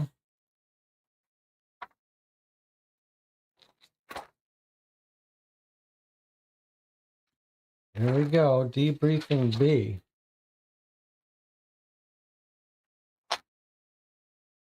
So we have two debriefings, A and B. Hoover welcomes you directly into his office. Good job. I've taken a look at your preliminary report. What a mess. God, good heavens, you must have given your all. You really stirred up the hornet's nest. He interrupts himself and pulls out a sheet from a file which he scans with satisfaction before handing it to you. You're a key element for this organization. You've proven your determination and skills on numerous occasions. Here's your new assignment sheet. Director of Paranormal Events Investigation Division. Congratulations. Okay, so it looks like you could have also walking out, maybe if you didn't use both of those with debriefing A. Helen, the young agent who assists him, burst into the office. Director, a new telegram from Arkham has just arrived. 3 police officers were gutted in the underground while they were sealing off the exits. Hoover shows no sign of reaction, takes a deep breath, then says, we're gonna go back. This time we're sending in the heavy artillery. All right, so we got, it looks like, the best outcome. We just got promoted. Okay, and now there is, in addition to the debriefing in the finale, there is a solution section. Let's read this. Fred Vaughn was a doctor of a different kind, the kind who experimented on human beings. Passionate about alchemy and occult practices, his research led him to discover a cursed book. The reading of the book corrupted the man of science to the core of his being. What he discovered was beyond his comprehension. Rituals of invocation. After many morbid and unsuccessful attempts, he finally managed to summon a spawn of Yog-Sothoth. In order for the creature to materialize in our dimension and thrive, it had to be fed. At first, corpses or human remains taken from his hospital, but quickly the creature refused carrion and only deigned to consume organs freshly harvested. Fred Vaughn then approached the underworld, which organized rigged fights in which he eventually participated. Thanks to his doctor's salary and the rigged fights, he was able to obtain enough quality human organs to feed the creature. But the spawn of Yog-Sothoth grew larger, swelled, ballooned, until it required an entire underground connected to the basement of a warehouse that the doctor bought. The monster's appetite kept growing, demanding more and more. Fred Vaughn tried to find new sources of supply. He went to dig up freshly buried bodies in the cemetery. The creature, having escaped his control and guided only by its appetite, followed him and eventually consumed its servant. Since the doctor's death, the abomination, invisible to human eyes, roams the streets in search of organs to devour. Dogs, sensing its presence, howl in death as it passes. That's all it takes to attract the embodiment of evil, which resigns itself to consuming dogs' organs. Fred Vaughn's warehouse address, 13 Northeast, was deduced from the various clues gathered at the bank, the church, and the veterinarians, and in the newspaper. Okay. And then there's a little bit of credits here. Game based on Sherlock Holmes Consulting Detective, Bureau Investigations by Gregory Pravat. Fan-made work carried out independently. Author of this investigation, Fabian M. Okay, so you know the drill. We're going to break for 8 minutes. We've been playing for 4 hours and 24 minutes. It's 2:24 a.m. here, Central Standard Time. We're going to take an 8-minute break. We'll come back. We'll talk about the case, what we thought, constructive criticisms, etc. 8 minutes. I'll see you then. I hope if you've stayed with us for the full 4 hours that you'll stay a little bit longer and share your thoughts about the game. I'll see you in 8 minutes.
Okay, we're back to give our final thoughts on Ferocious, a fan-made case for Bureau of Investigation. Let's check in with the chat.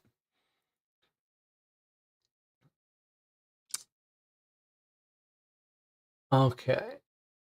Anna is a little unhappy about the ending. It was a monster. Great, no side case though. DJ Moneycut says writing was excellent. A few things were overly punishing. Needing the glasses was a bit unfair, but didn't ruin the game. Overall enjoyable, lots of experimentation and ideas with so many ideas and the difficulty of playtesting. A few did feel a bit unpolished, but it is a fan work. Anna says, I like the system. Story was a bit thin, not too bad though, minus the ending labyrinth. DJ Moneycut says, the maze was a novel twist. I suspect it would have been more fun, made more sense if we had graph paper. John says, does feel like we missed something or the maze could be cut down. General complaint of this type of game is they tend to keep you in the dark until the end rather than letting us in on it. I also think maybe adding another symbol that used to look up modified entries for guessing the meeting with Douglas so you don't accidentally lose tenacity. I wish the riddle would have been more helpful since it was quite tough.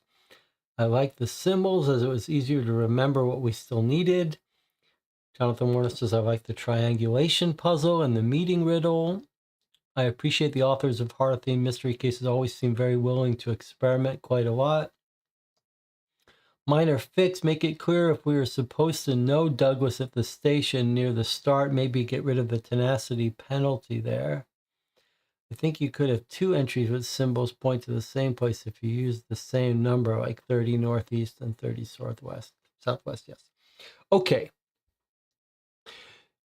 So let me give my overall impressions. We'll talk about some of the pros and cons. I thought it was very enjoyable and very well done. For me, there's sort of a different thing I want when I play a Sherlock Holmes consulting detective game and when I play one of these horror games from Mythos Tales or Bureau of Investigation. And here, to me, it's more important that it captures this creepy, scary, supernatural element, and especially with the Lovecraftian stuff, the sense of madness, of things being unprocessable by the human mind. And for me, what really worked the most here and made this a successful and very enjoyable experience is how well it captured that feeling of being in a world where madness is a real risk. And the writing was really good in this, really well done. It's not just that the writing was entertaining and well done, it's that it was very brisk. Like, we were always moving forward. We were always learning more stuff. It rarely felt that we were in dead ends. It much more felt like we were just getting little snippets of the puzzle as we played. And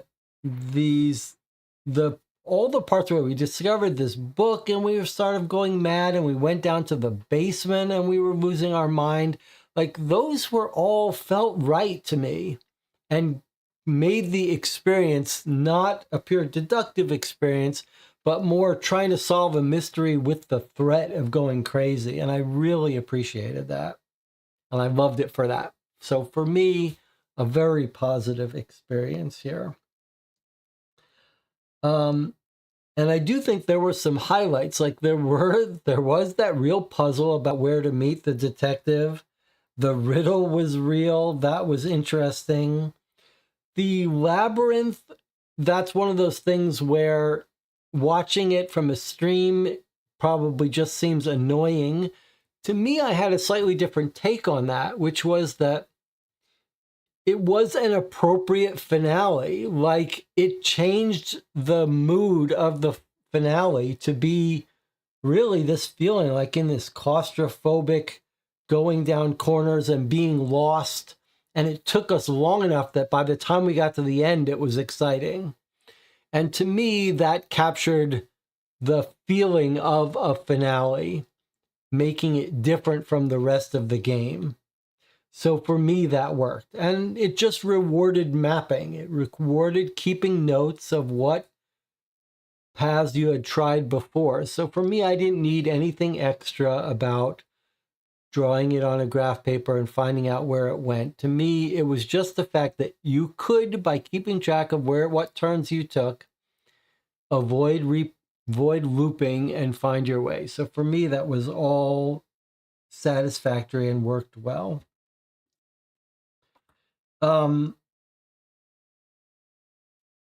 And as Jonathan said, I liked all the experimentation, the experimenting with combining symbols. You combine one symbol, two symbol, using symbols instead of letters. That was all interesting.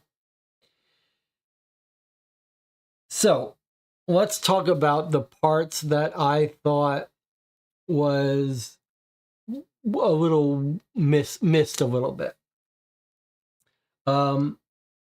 One of the things that sort of missed was that tenacity thing. It was first of all, I love this system that we don't see enough, where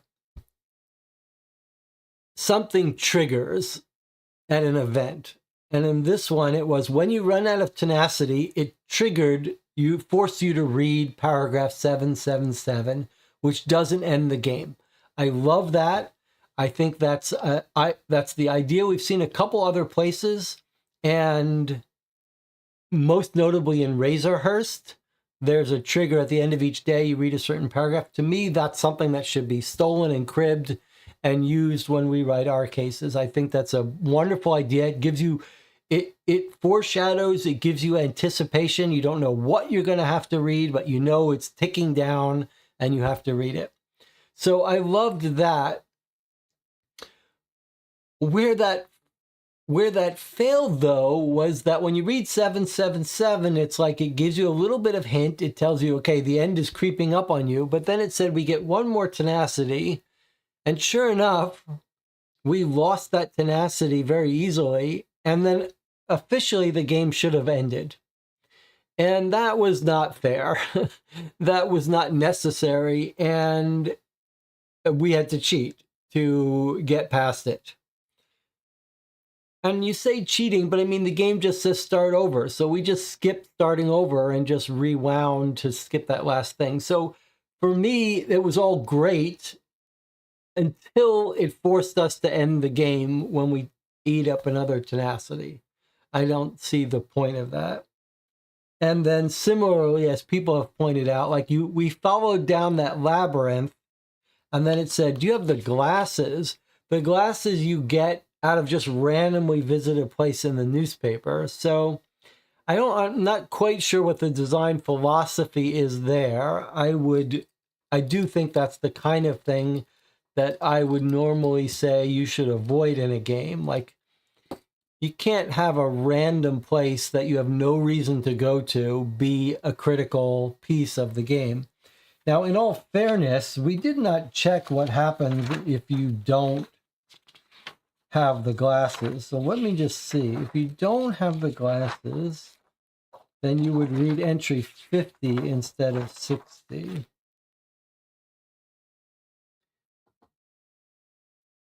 Yeah, okay. So sure enough, if you don't have the glasses, you get mostly the same ending.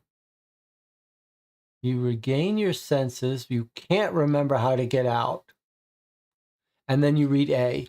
So A is where you get the worst ending. So the glasses, in fact, change the story from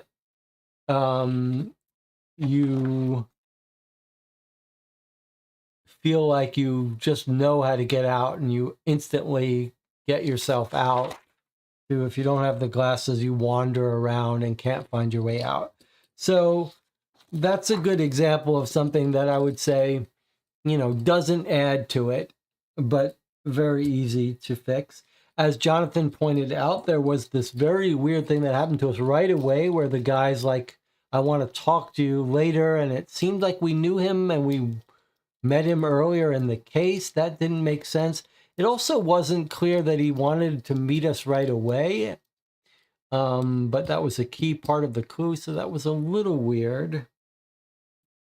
And then I think there were a couple things in the story that were pushed incredulity a little bit in a way that didn't match the story.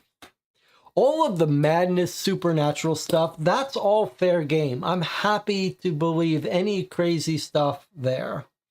But there were a couple of times in the story that it didn't quite make sense to me. And that was like, we had this doctor who is also a brutal fighter, and the boxing was rigged, and he moved into a new apartment, possibly under a fake name, but it was clear he didn't live there. Like, why? Why is this doctor on a doctor's salary trying to get money by doing this fighting? I mean, it was just weird. Why did he have a new apartment that he just moved into? I don't understand that. I don't understand. But more importantly, I don't understand what was the point of it in the story. And then the little side story about the mafia just felt a little weird. Like, what is the organ harvesting? I didn't understand really what the point of that was. But that didn't bother me so much. But the fact that the doctor had these like 3 different things going on that didn't seem to make much sense was a little weird.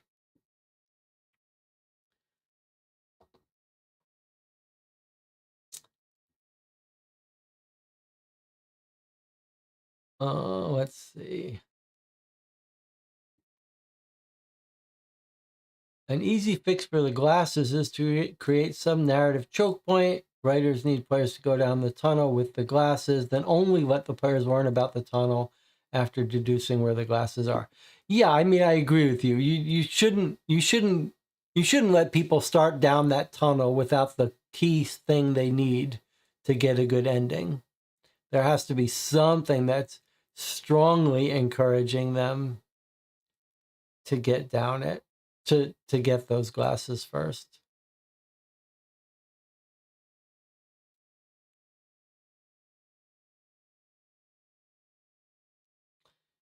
John says, I wonder if the lack of foot or paw prints at the crime scene were supposed to clue us to being invisible, tell us to get glasses.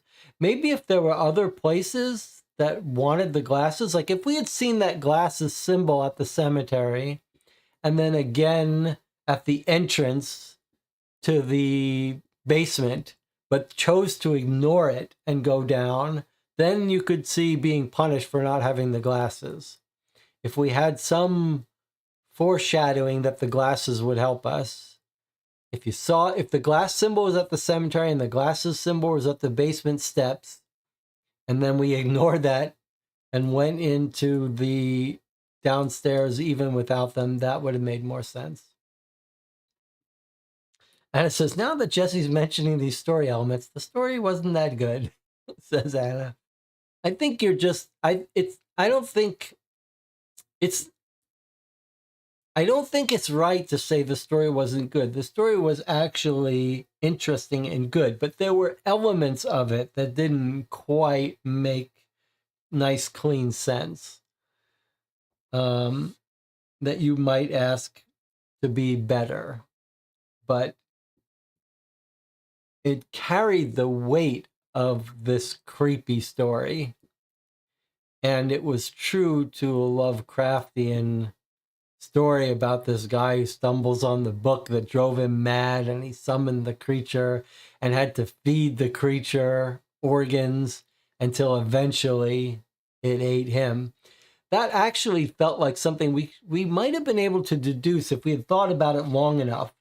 Like, bodies are being taken for their organs, and then our guy fell victim to it, even though it seemed obvious to us that he was the culprit. So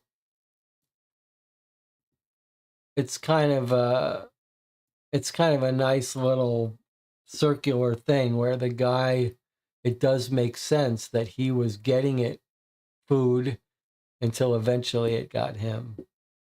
DJ Monica says, I think the Mafia could have been switched for someone else selling the organs. The Mafia was an odd choice. I think I agree with that. I think I agree that it's a little weird that like mobsters are supplying organs to him and doing this organ trade. I think it would have worked better as a cult. It would have worked better as there being these other cultists that he is using to help him with the Shoggoth. I think that's true.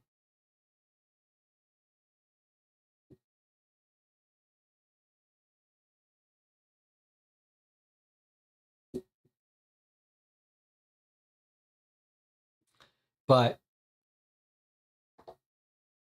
a very atmospheric case, very well written text.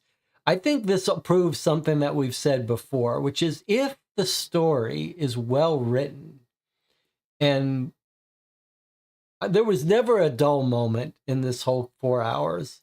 It was always enjoyable to read the story and watch it unfold.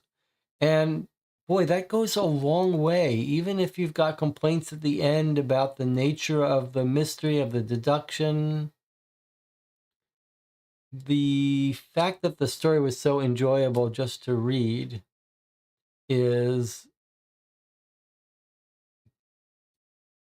goes a long way. DJ says the church altar and missing sexton didn't really pay off. I guess I want to disagree with that in one big way. It didn't tie into the story, and in terms of sort of a mystery, it's a little less than satisfying because it doesn't tie into the mystery so much. However, that was a very creepy scene, and I enjoyed that. Like, I enjoyed how creepy that was from the moment we walked into that church with the malevolent altar and then going down into the basement and the scariness of that scene and going a little bit crazy. Jonathan says, it feels full of ideas, so I don't mind that much. I think I agree with that. Like, even the things that didn't work, there's so much interesting ideas and creepiness going on here that overall it really is a success. And you could see expanding this and tweaking it. DJ Moneycut says, it would have been cool if we found the sexton's body in the maze. That's a great idea. Well, for all we know, there are some things in here we never saw. Maybe there was a way to find that body there.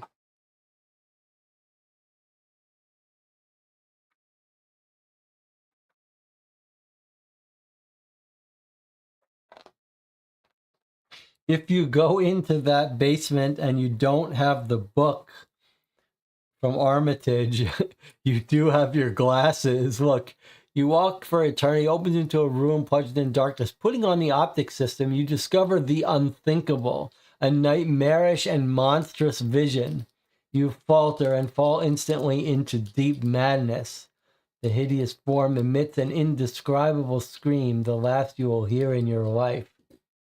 That's what happens if you have the glasses but not the Armitage note. That's pretty cool.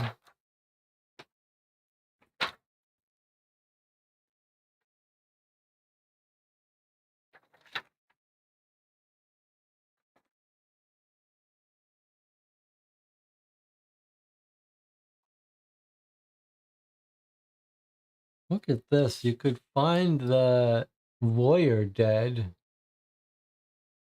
Not sure how that happened. Shot in the temple with a revolver, probably a suicide. That's a little bit of a bug. At some point there was a mention of a suicide. I think it's referring to this paragraph, but I'm not sure how we missed it. If you had waited outside, you lose some time, nothing happens.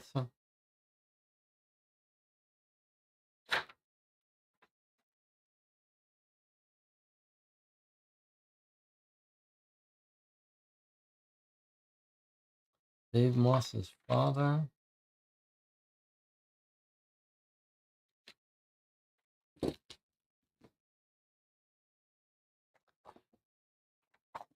The writer used the scene with the dead dogs well. Nice balance between concrete horror and more Lovecrafty stuff. Yes, I agree with you. John LeWarner says, I think I might also say you want to be a bit careful with the fourth wall breaks at players' expense, like losing a tenacity for not waiting 3 real-life minutes.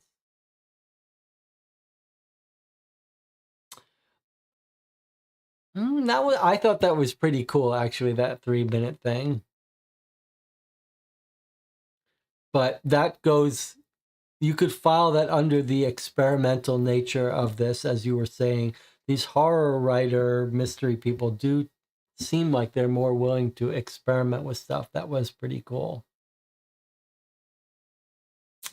As long as you don't punish the players by having them lose the game, though. Okay. It's time to sign off here after 5 hours. Probably, I was saying we might play Witch Hunt tomorrow at 1 p.m., but probably, given that we've gone so late tonight, that won't happen. But we might play Witch Hunt tomorrow at some point. If your schedule is flexible, stay tuned to the channel. Thank you all for joining me.